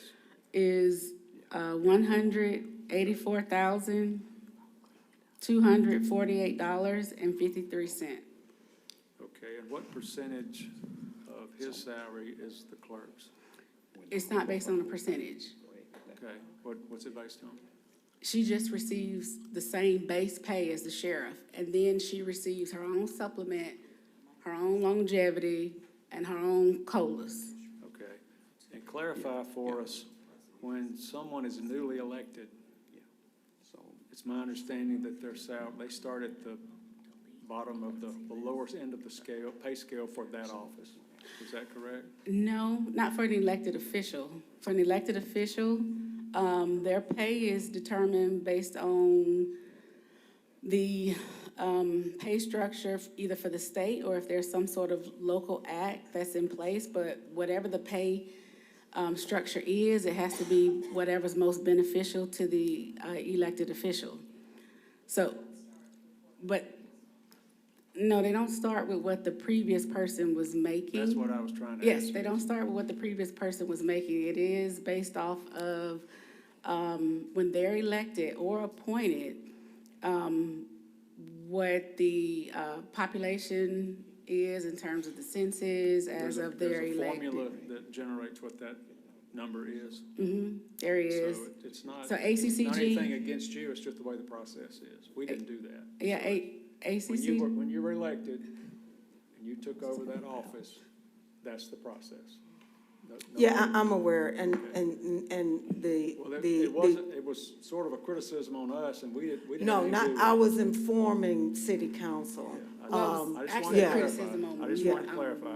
on So, me. so the counselor's motion is, Well, let me come back and re-clarify that, now that I've But gotten the numbers for what I'm the not sheriff offended, did. so. I'd like to know, what is the clerk's local supplement right now? She doesn't have local supplement. She don't have one? Okay, but the sheriff has one of $50,000. That's correct. Okay. So what I would, I'd like to change my motion to what she's requesting, the 43,321, 332.51 as a local supplement for her coming out of the general fund. You said 43,000. What she has, yes, $43,332.51. That'll bring her salary up to $168,890.40, which is still way lower than the sheriff's salary. That's what I would recommend. Let me make sure I got it. $43,332.51. 51 cents. Yes, ma'am. And then the request that's, that she have for her deputy, The 0407, the reclassification? yeah, the reclassification.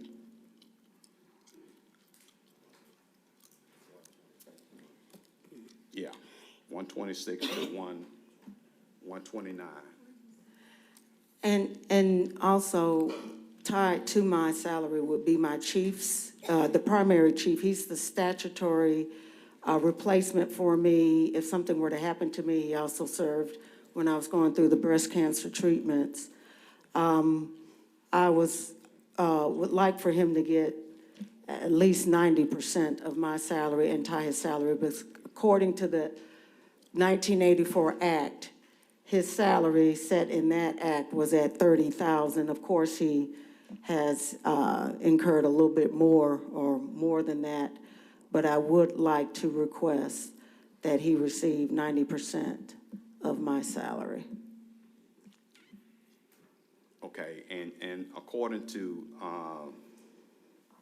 Ms. Terrell from HR, the most recent letter that she sent, the max out for that grade of 126 was 175.92. That's fine. That's good. Yes, and that was the letter, yes. And that's the number that you're making reference to right now? You, right. Okay. 92. Right. Yes, I'm making that request, that his salary, based on HR,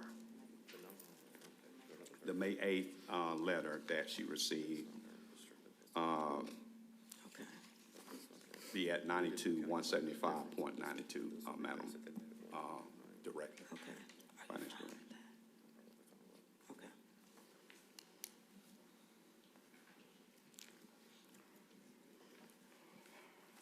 that it, Counsel? Yes, sir. Thank you, Mr. Budget Chair. Thank you. Counselor Chambers? Yeah, I have a quick question. On April the 30th, 2026, Ms. Forte received I guess a letter, a job assessment to reclassify the chief deputy clerk position to a primary chief deputy clerk,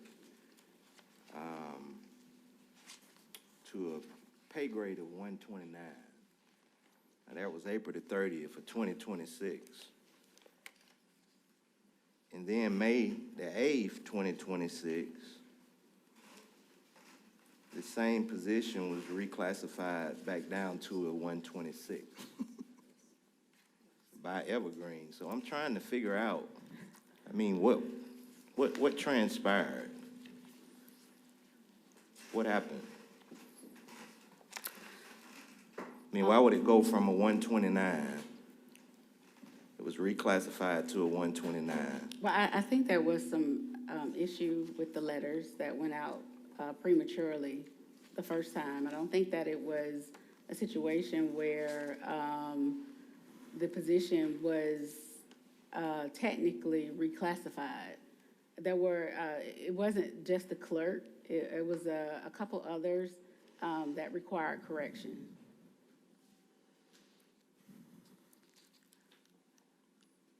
So there was an error. Oh, it was an error. Yes, sir. Okay. All right, thank you. Council Walker. Garrett, I'm sorry. Thank you. Madam Clerk, I just want to make sure, has Counselor Hickey covered what Counselor Chambers and I supported with the legislative request? Yes. Okay, then good. Then I want to get into the line items. Several of these, it looks like, are things that you need, but you don't have to have. But the copier charges, it looks like you've gone over every year for that. So we're just ignoring a budget overage if we don't adjust that appropriately. Is that right? That's correct. So I'll make an ad for 2,000 for copies, for copier charges. And then for travel, I counted up 4 conferences that said was statutorily mandatory, or statutorily mandated clerk training. Yes. Is that mandated just for you, or does your staff have to go too? There are certain members of my staff that have to go, and for instance, our real estate division, they have certain requirements, so it does vary, and there are certain members of staff that are required to attend. Okay, so if I added just those mandatory conferences, it comes up to 32,000. Is that going to cover everyone who is required to go? I think so. That would be a great, and we can keep reevaluating with all, to be fully transparent. Again, this was the first year that we started going, and so we were assessing the needs, and we're trying to cut back, but we definitely need more than 2,000. So the 30,000, we'll be happy to have it. Yeah, I calculated up, and it was 32,000 was all the cost of all of the mandatory ones. Okay. So I'll make that ad as well. Okay, Madam Clerk, what, on the required travel or required CE, who has to comply with that CE requirement annually? Well, definitely me. Okay. However, with the bigger, we have it used to be called the Metro Clerks, and I think it's in transition. But our larger clerks, Atlanta Metro area, Clayton County, Muskogee County, because of our large staff, we have 65 people? 62, 60? Right around 60 people. There are certain things that it just wouldn't be beneficial, so we're able to send our supervising clerks to those various conferences to bring back information and to meet their certification. For instance, our real estate division is the only one, or is it 2 of us that are fully certified? Okay, yeah. So, and that's a bragging right that we have based on the certifications of our real estate division. So they need to go to these conferences. So, but my question is, you're required every year to have CE. Yes. Okay. Yes. Now, the next level down, your assistant clerks, are they required to have CD? No CEs. They are required to maintain and upkeep their certifications, but they are not like hours. So it's not a continuing education, but it is something that they are required to do in order to keep their certifications up to standard. So are they required to keep their certifications up? Or Yes. Are they not required to keep it up? They are required to keep their Is there a certification. law that says they're required to keep it up? No, there's not a law. Within their certifications, it will just wane off. If they're not, they have to keep up with every year the different code sections and statutory requirements, and if the law changes and that sort of thing. So that training is available to them through the Clerk's Authority. Okay, But there is nothing codified as far as a law. Okay, so Okay. is the training offered in Georgia? Yeah, I mean, there is some training, and I think all the training that there's training in Georgia, but with the Tyler which is our case management system, which is what everyone in the office uses. They said they cannot, because it was a huge conference, they are not able to house that conference in the state of Georgia. Atlanta is too small. And I think they had about 10,000 people at our last conference that we attended, which was very educational. I'm meeting with the judges now. And we had to have a come to Jesus meeting with Tyler. So more on that maybe to come once I meet with the judges. But they are not able to have their conference here in Georgia. Okay, so the continuing education that they want to have to keep their certification, is it one convention or one meeting a year in Georgia? It varies. It's more than one. So there's multiple trips they will be taking during the year. They usually just take one. You know, we'll pick one that for them to take. They usually do one in the summer and one in the winter. So they usually provide two, and they only go to one. So you're saying all your clerks go to one each year or two each year? And that's it? I'm talking about my real estate clerks. They usually go to possibly one. If they can't make that one, then I'll make the other one available to them. That's why a lot of these conferences, for instance, COAG, I'll use that as an example. But of course, I'm the constitutional officer. They usually provide for that twice a year. Just in case you have a conflict or something, you have another opportunity to attend that conference. Okay, I just wanted to get clarity on how many and who's going and how often. Okay. Okay, thank you, ma'am. You're welcome. Mr. Budget Chair, Go ahead. I just got one other thing before I shut down my mic.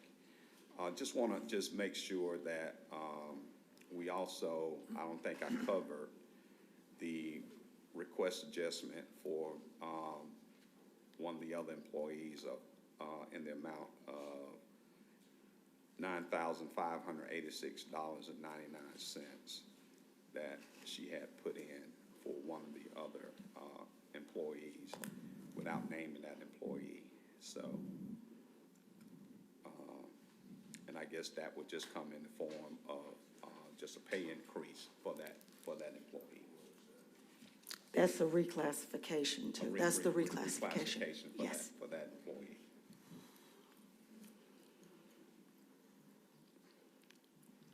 And in closing, I'd just like to say this to my colleagues here today. Thank you all for allowing me an opportunity to share and trying to get some things done for the clerk of council, superior clerk of council.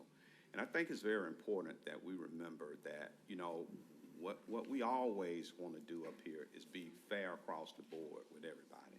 I mean, I was unaware of a lot of things that she shared with us today, but in light of all of that, I just like for us to always remember, you know, that we need to be fair across the board with everybody, and making sure everybody's being treated, you know, the same. So I'll just close with that, and thank you, Mr. Budget Chair. Thank you. Councilor So, Anker. I just so I'm clear, Councilor in Anker. terms of the last addition, Councilor Hickey, you said it was a pay adjustment or reclassification? Okay. Clerk Forte, I didn't know for the last couple of times that you've been to podium, I felt like you were attacking, I'll just say me. I don't know about the rest of them, but because I sensed a tone. It wasn't you personally. I just sensed something, and I still don't really know what's going on. It took you, I guess it took a lot of courage to stand there and read that statement, and it sounds like it's really hurt your feelings a little bit. I don't think anybody is trying to treat you any different. And I do want to say thank you for when you came in and asking for the audit and pushing for that. I think it exposed that we have a lot of areas that we can do a lot better. Your state constitutional rights do a lot for a $3 million budget. And I am grateful for your people here, and I think this might have been hard for them. I really wanted to say that. We appreciate you guys filling in the gap to keep the system working and running. And someday, I hope tomorrow, because there's some things I didn't like, and but I hope tomorrow, if I'm here, I might be gone tomorrow. But if I'm here, I hope we will start afresh, you and me. Yes. That I will come and visit with you. I've talked to you on the phone. Yeah. And we can try to help rectify the whole system. And you know, I think it's really hard.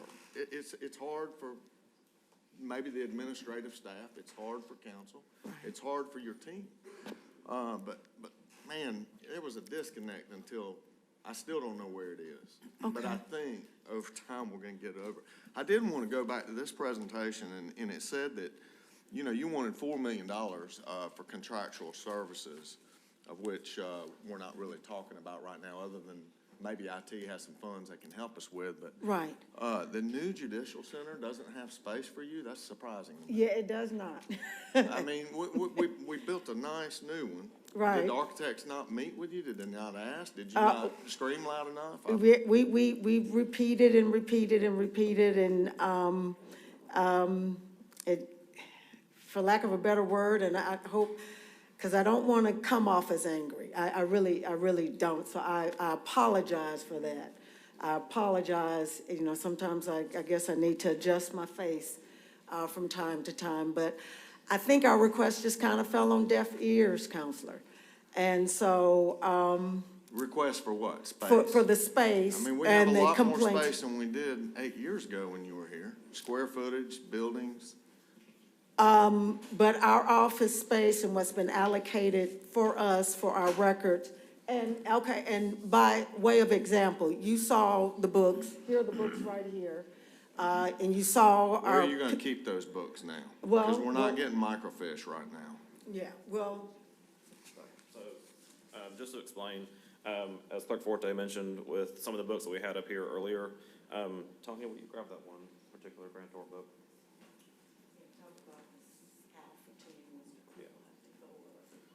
I saw the books. So, as it was explained to us, currently, if you come to our deed room, you would see these books are everywhere. These are our grantor grantee books. These books will apparently put on a shelving system. The expectation is that members of the public, when they come to look for these records, will manage to pull these off of a shelving unit. They are very heavy. they would have to climb up and pull Where are you the gonna books put them down. now? So that we have a current deed room, they are giving us a new deed room with, I would maybe say half the space. And so In the that's, judicial center? yes, sir. Okay. And so with that comes a reduction of tables, usage of things. One side will have shelving.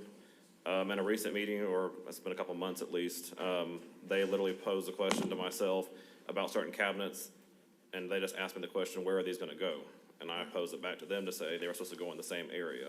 All right, thank you. And then, the last thing I wanted to say is maybe next time when you come, it'd be helpful to see the workload since, you know, in ways we've seen them in other departments in terms of case volume increases, in terms of Okay. a revenue share, the things that are contributing, because this helps us recognize the good work that you do. And those statistics financially would help us a little bit. Okay, I'll be happy to do that. Happy to do it. All right. That concludes the questions. Thank you, ma'am. Okay, thank you. Okay, next up is juvenile court. Samantha Gannon.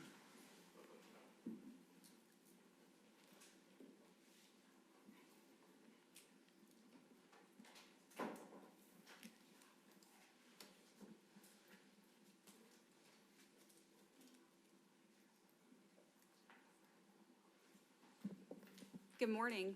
Is this on? How is everyone? It's good to see you. I'm here to formally introduce you guys to the new juvenile court bench. We have presiding judge Amy Walters. We have Judge Christopher Williams, and we have Judge Tom Tebow. Judge Walters has a presentation for you guys. Good morning, everyone. We will be brief. We are here asking for one thing, and I backtrack a little. We take office July 1st. So we will get sworn in sometime at the end of June and take office on July 1st. But because the current judges, we decided to come and present today because it's a need that we will need come July 1st. We are asking for you to make the part-time juvenile court judge, which currently sits at what they call a 3-day-a-week, into a full-time judge, in essence, a 5-day-a-week judgeship. The difference is $54,000 a year with FICA. My understanding from the math is that it would be approximately $58,131. Yes, sir. $54,000 a year is the difference between the current 3-day-a-week part-time and the full-time, which with FICA would be approximately, and someone please check my math, $58,131. That is the difference. We have, just so you're all aware, and we did send in some slides just so you could kind of see, and I don't know if we need to go over that today, but it was included. We have a lot of children in foster care here in Muskogee County. We currently have, as of this morning, 425 children in foster care. We are and have been above the state average for over 15 years. We are about 150 children more on average in care than Savannah, and about 170, I think, more than in care in the Gainesville-Hall County area. Those are our comparable circuits population-wise when you're dealing with the number of children that we have in the circuit, in the county, in the area. We don't have enough hours in the day to have all the hearings that need to be held. And when children are taken in to department care, there are certain hearings that you have to hold within a very specific statutory timeline. 72 hours, 10 days, 30 days, or within the first few, and then 45 days, 75 days, and then we start at 9 to 12 months, and then every 6 months after. So every case takes multiple hearings. We don't have enough time in the day and enough judges to have all the hearings. When you think 425 children, that's a lot of hearings that have to be held. We also deal with all the delinquency cases, and we, again, have a much higher rate of delinquency cases here in Muskogee County, petitions that are filed for delinquent children. We are, I think, about twice as much as Savannah, and Macon, I believe, is where we're about 3 times as many cases as Macon. Savannah has multiple full-time judges. 3 full-time judges and 3 part-time judges in Savannah. Hall County's got 4 full-time judges and several part-time judges. And we have had, historically, at one point, 1 full-time judge and 2 part-time judges, and then 2 full-time and 1 part-time. We are moving into the new building. We will have 2 courtrooms that we can run simultaneously at that time. So we will be able, with 3 judges, to serve delinquency hearings at one time, dependency hearings at another time, and there are other things that we want to be able to do in the community. We are trying to work with and partner with the local school districts, local organizations, because that studies show that that is how you can target. We need to target children at an earlier age so that we don't see them in the courtroom, and that is part of what we would like to do. We can't get these programs set up, we can't get these partnerships set up when there's not enough of us to have all the hearings that need to be held. And we are the Chattahoochee Circuit, so we actually serve not just Muskogee County, but the 5 counties around us, so Talbot, Taylor, Marion, Chattahoochee, and Harris. So that 3rd judge also helps that we can still serve that while spending, the bulk of our cases do come from Muskogee County, but we can spend more time in Muskogee County. Gentlemen.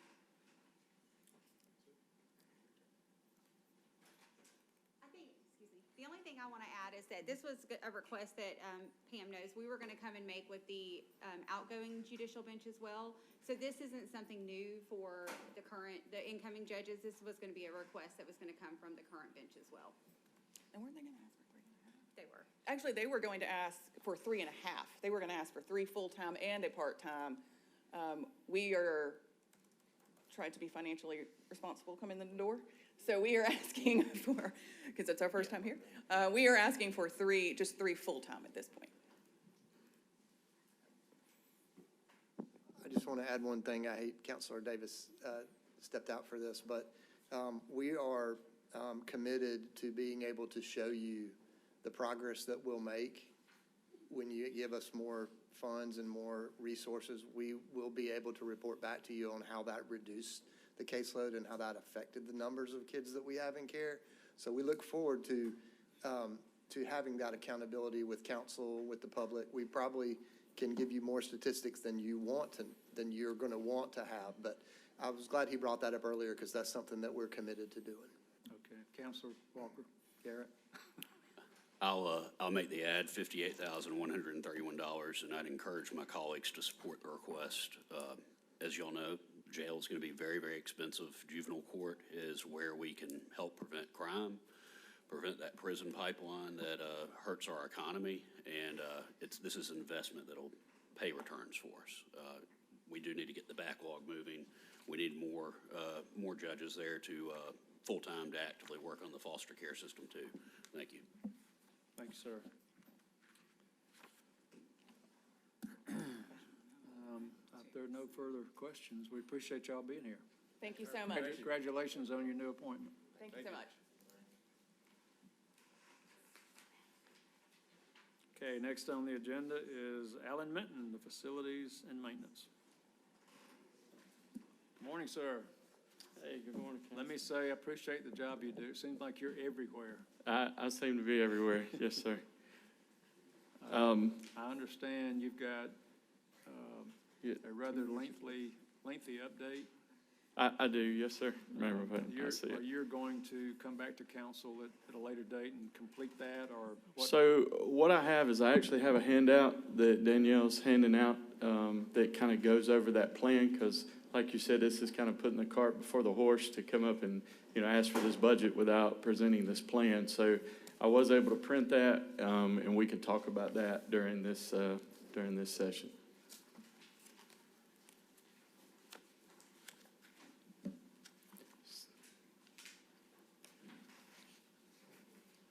All right, so let's talk about our 2027 facilities maintenance budget.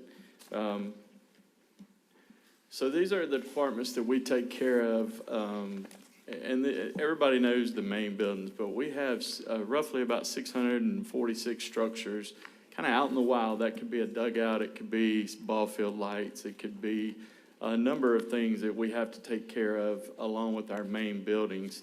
And so new facilities that we've had come on board, we've had the executive tower at City Hall, which added roughly about 60,000 square feet to that building. The third floor in the Uptown Center, when the mayor and the city manager's office was in there, there was roughly 10 to 20 people on each side, and now it looks like a cube farm in there. So it's a lot more work to keep that third floor going the way it is. We brought on the Fire and EMS Administrative Building, Recorder's Court Annex, along with the Sheriff's Headquarters Building, and then the Judicial Center will be coming on board later on this year. So how do we take care of that? We've got to get preventive on this and stop being reactive. So for every dollar spent on preventive maintenance, it roughly saves about $3 to $5 in reactive maintenance. It reduces the emergency failures and the service disruptions, lowers long-term operational costs, and extends the life of critical infrastructure.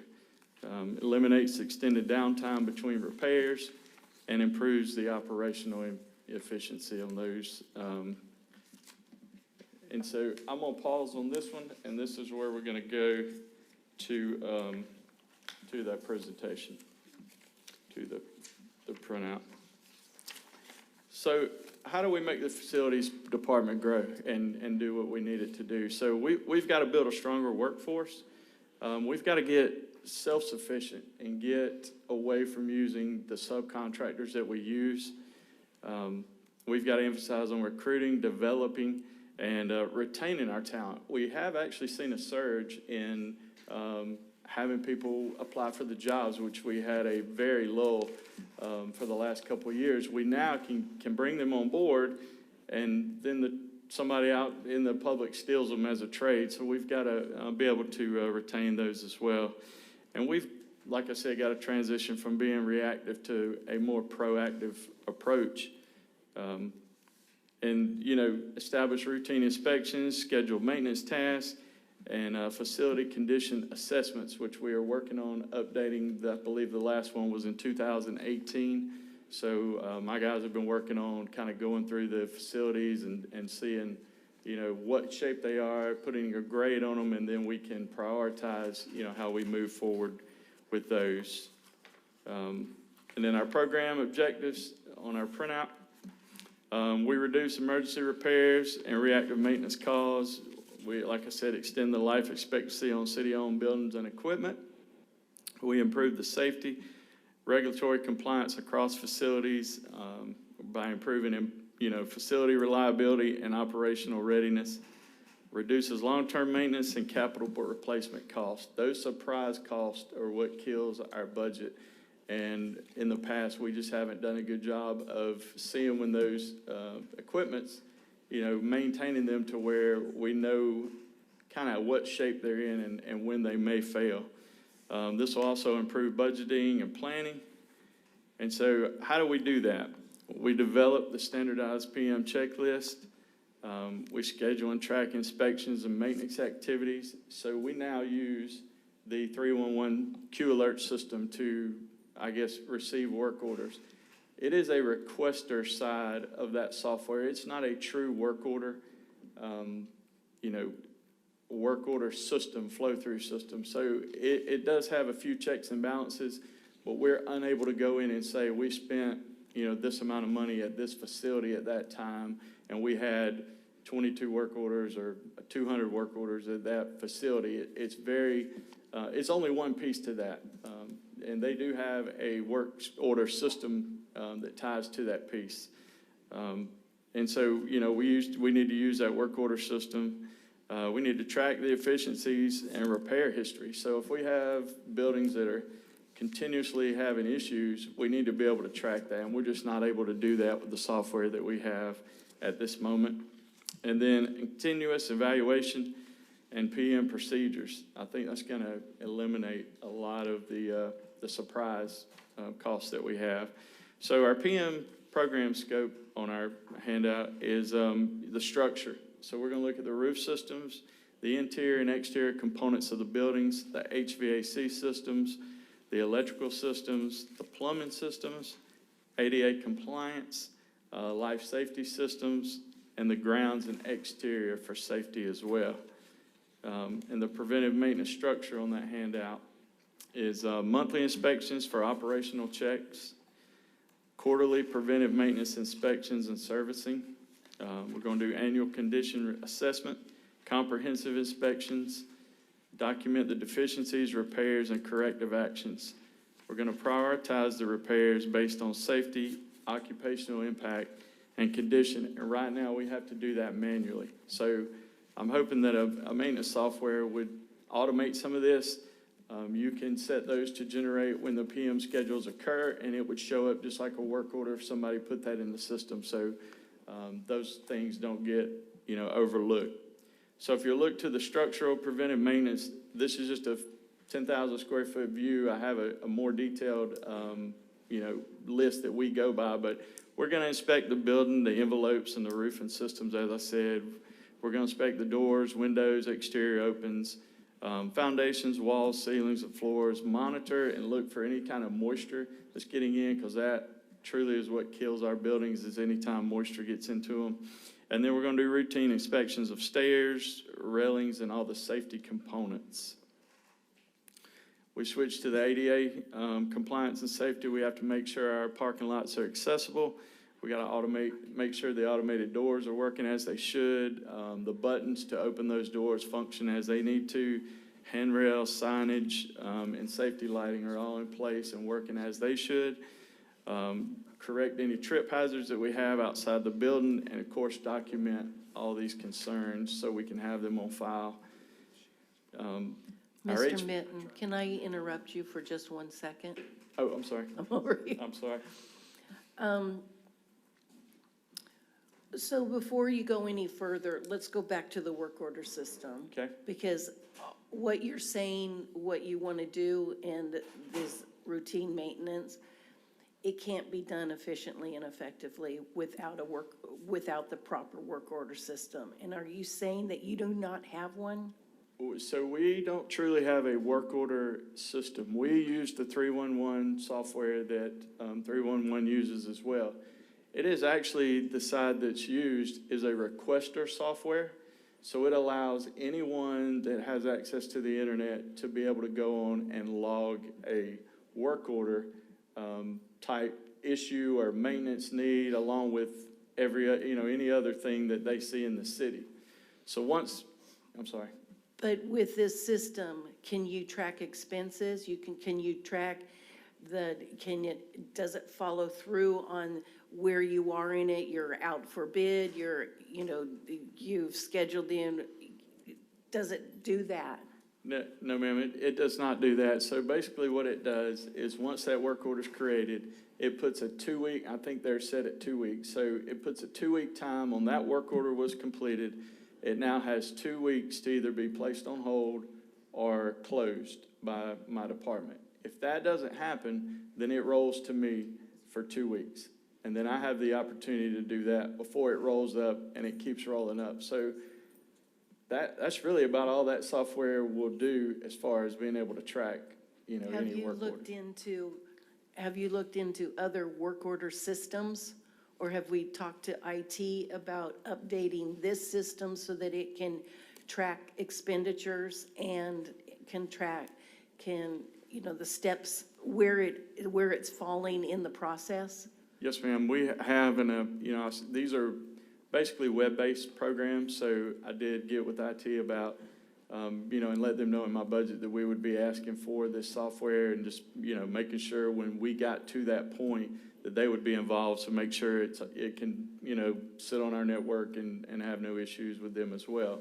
311, the Q Alert system, does have a work order side to that software that we looked at last year, and we've also looked at a few other companies just to keep them in line and make sure that, we're spending the best money. It makes more sense since we already use that side of it for the 311 piece.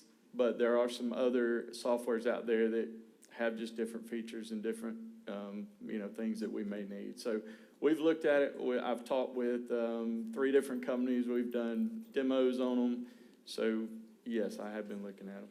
So would you say that is your number one priority, is to get this work order system in position so that all these other things that you're talking about can be done efficiently and effectively?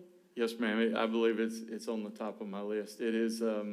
It's crucial now. We track it. It's just manual versus just seeing how the work orders get completed. So it is very crucial. Like I said, we can set those PMs up in that work order so it'll generate quarterly, semi-annually, annually as needed, and they just show up as a work order at that time. How many work orders do you think you get a day?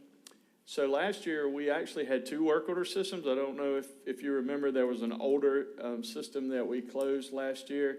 I roughly pulled about 200 work orders out of that I was able to see that we closed, and then about 1,500 work orders that we did through the Q Alert system last year. So roughly about 1,700 total work orders. So, but how many do you think you receive a day?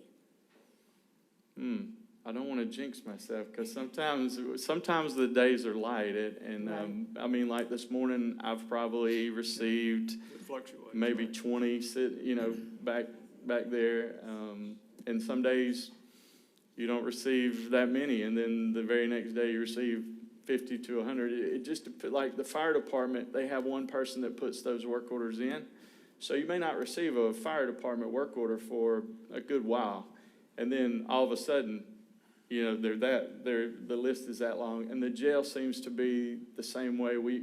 I have asked that the jail use our work order system just so we can track the deficiencies at the jail and know that, either what we're doing is not working, or what we're doing is trying to keep up.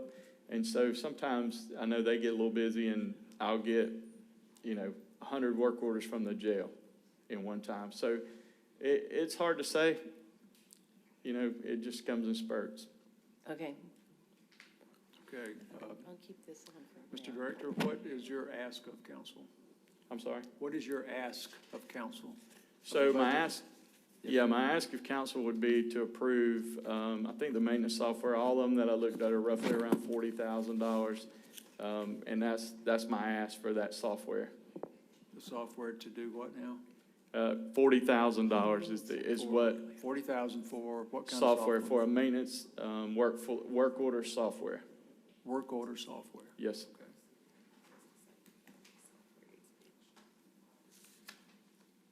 All right. And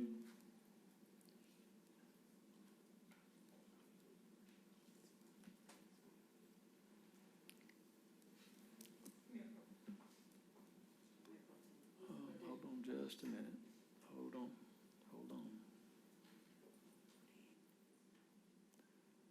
all right. So Wait, excuse me, sir. I'm trying to find the names.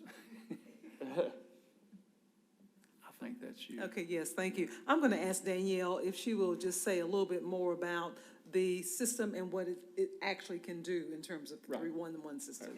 Although we know we want that maintenance software. All right, hello everyone.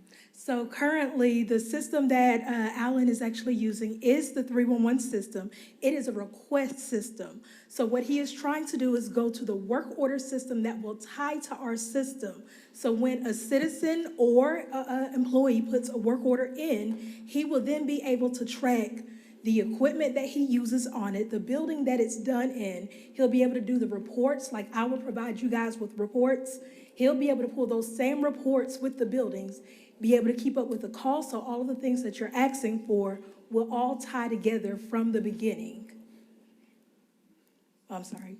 Okay, does it require updates? Does it require So- a subscription? I mean, how do? Yes, so that is what his ask is for, is to purchase that system that will tie with my system. It's with the same company. So does the subscription we're paying for the 311 cover his? If it's No, added? it's an additional fee, but it would then all tie together. So that's what his request is, it's just for that additional cost. The request is $40,000 for the system. Yes. What are the ongoing costs after that? it's roughly about $2,000 a year, $2,500 a year to maintain that system. And so you'll have that cost additional on top of but the $40,000 is the implementation.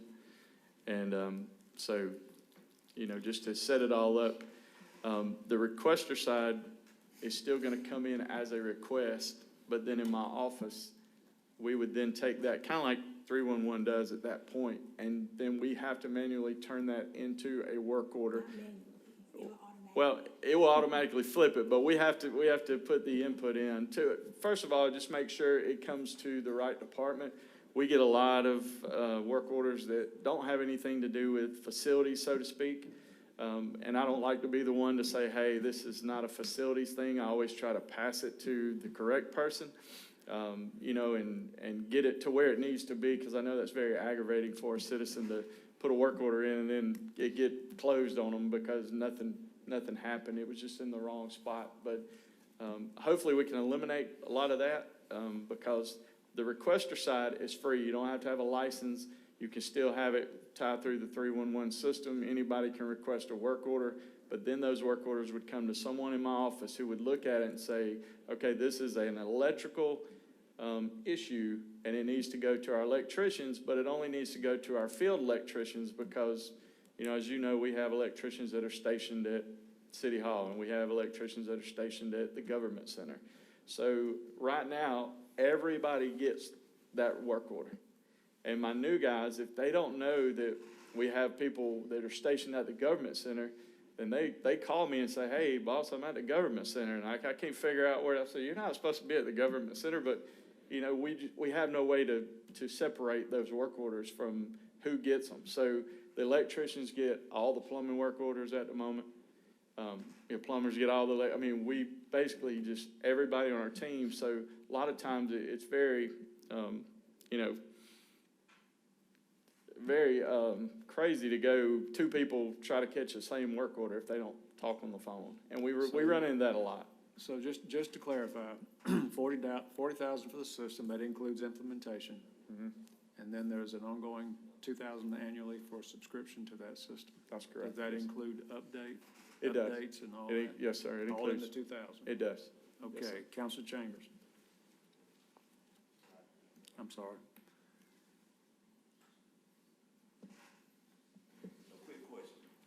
Well, wait a minute. I'd like to add that Go to, ahead. I'd like to add that to the budget, that Okay, 40,000. the 40,000 is on the ad list by Counselor Crabb. And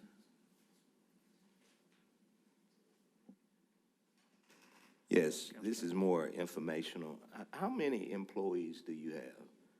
So right now I'm budgeted for roughly about 48 employees. I have, I'm 7 down. I've got 6 in background. So fingers crossed that everything goes through and that'll leave me with 1 position. I have a supervisor position that's been open, of course, at the jail for a little while. I do have a candidate in the background. I have a position at MCP that's been vacant for a little while that I do have in background as well. I think I am missing an electrician too, and he just transferred to codes and inspections is the only reason that position is open. So like I said, I'm very excited about seeing the candidates that we are having, where when I first got here, we had 0 plumbers on staff, and we subbed everything out, and that was very expensive, as you can imagine. So we have a full plumbing staff now, minus 2 that are in background. So, but getting them here and keeping them is just 2 different things that we've got to focus on and get them retained. And, I know we're not competing with other governments, but we're competing with the outside workforce. And the average age for a tradesman in America is 56 years old, so let that sink in. They're just not getting into the trades like they were. So when Joe's Plumbing Company needs a plumber, he's willing to pay them, $40 and $50. Some of those plumbers make over $100,000 a year. And of course, we can't pay that, but they work their tail off for that as well. So we do offer them work-life balance for that. But we've got to make it attractive for them to not only come on board, but also want to stay once they get here. So what percentage of work do you, if you had to come up with a percentage that you subcontract out?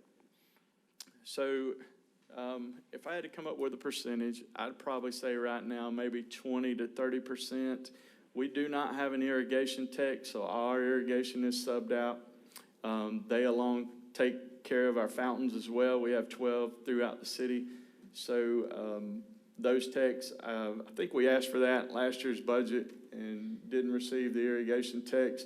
Didn't have the plumbers on staff to send them to do that. So we sub that out. And then we sub out like a large painting project. If we're going to fix a wall and paint one room, we'll bring that in-house. But, some of the larger projects, we have to look at, is this going to tie our team up for a week while these work orders pile up, or do we sub this out and get it done and continue to, handle these work orders? So, and then our heating and air, our large heating and air, our very large heating and air, we actually have a contract for that, so it's contracted out. But we do sub some of that out, and then we repair all the stuff that we can repair as well. And then we do have 2 plumbers that are at the jail 5 days a week, all day. And so they are at the jail, and we do have to sub that part out.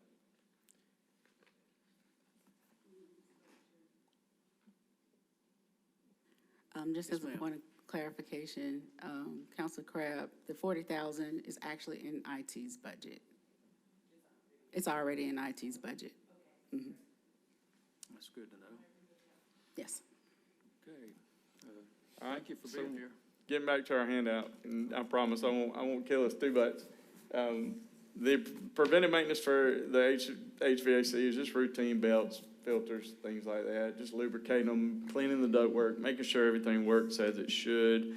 And then your plumbing preventive maintenance is basically checking your pipes, drains, making sure those drains are flowing as they should, making sure there's no odors coming from those drains, the vent systems, pumps, valves, restroom fixtures, things like that, just making sure that they work as they should you know, and to prevent a lot of these issues that we have at some of these restrooms. And then, of course, electrical, we're going to inspect the panels, the breakers, the disconnects, and of course the wiring.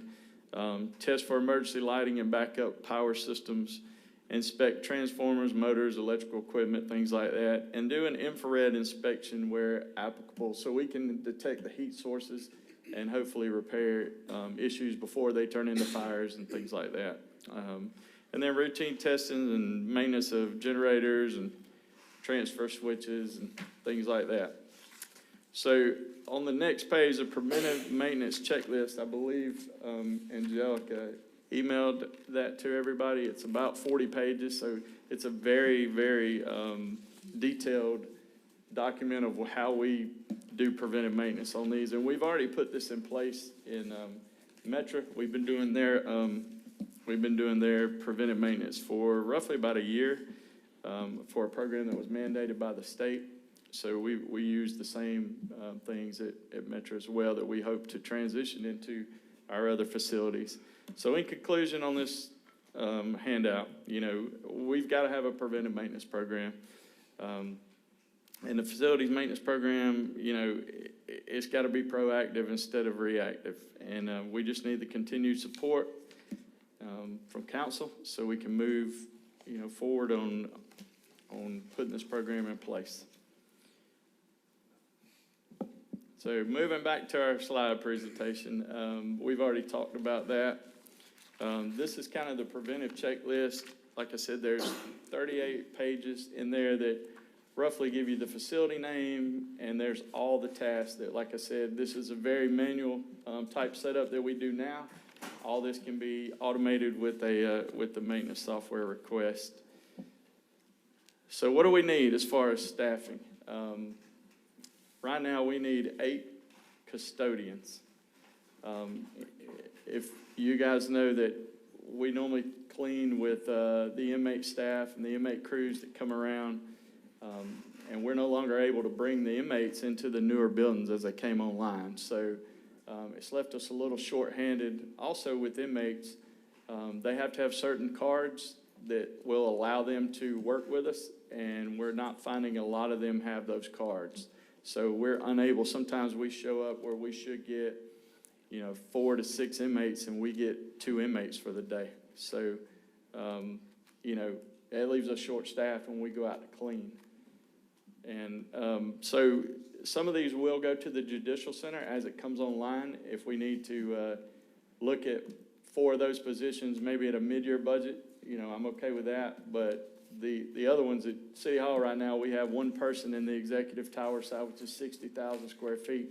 And although she does a really good job of getting things somewhat clean, you know, the building's not that clean like it should be, really. And she just doesn't have the help to get that. On the other side, we did lose our custodial manager, our supervisor for that building. He's also in background right now as we speak.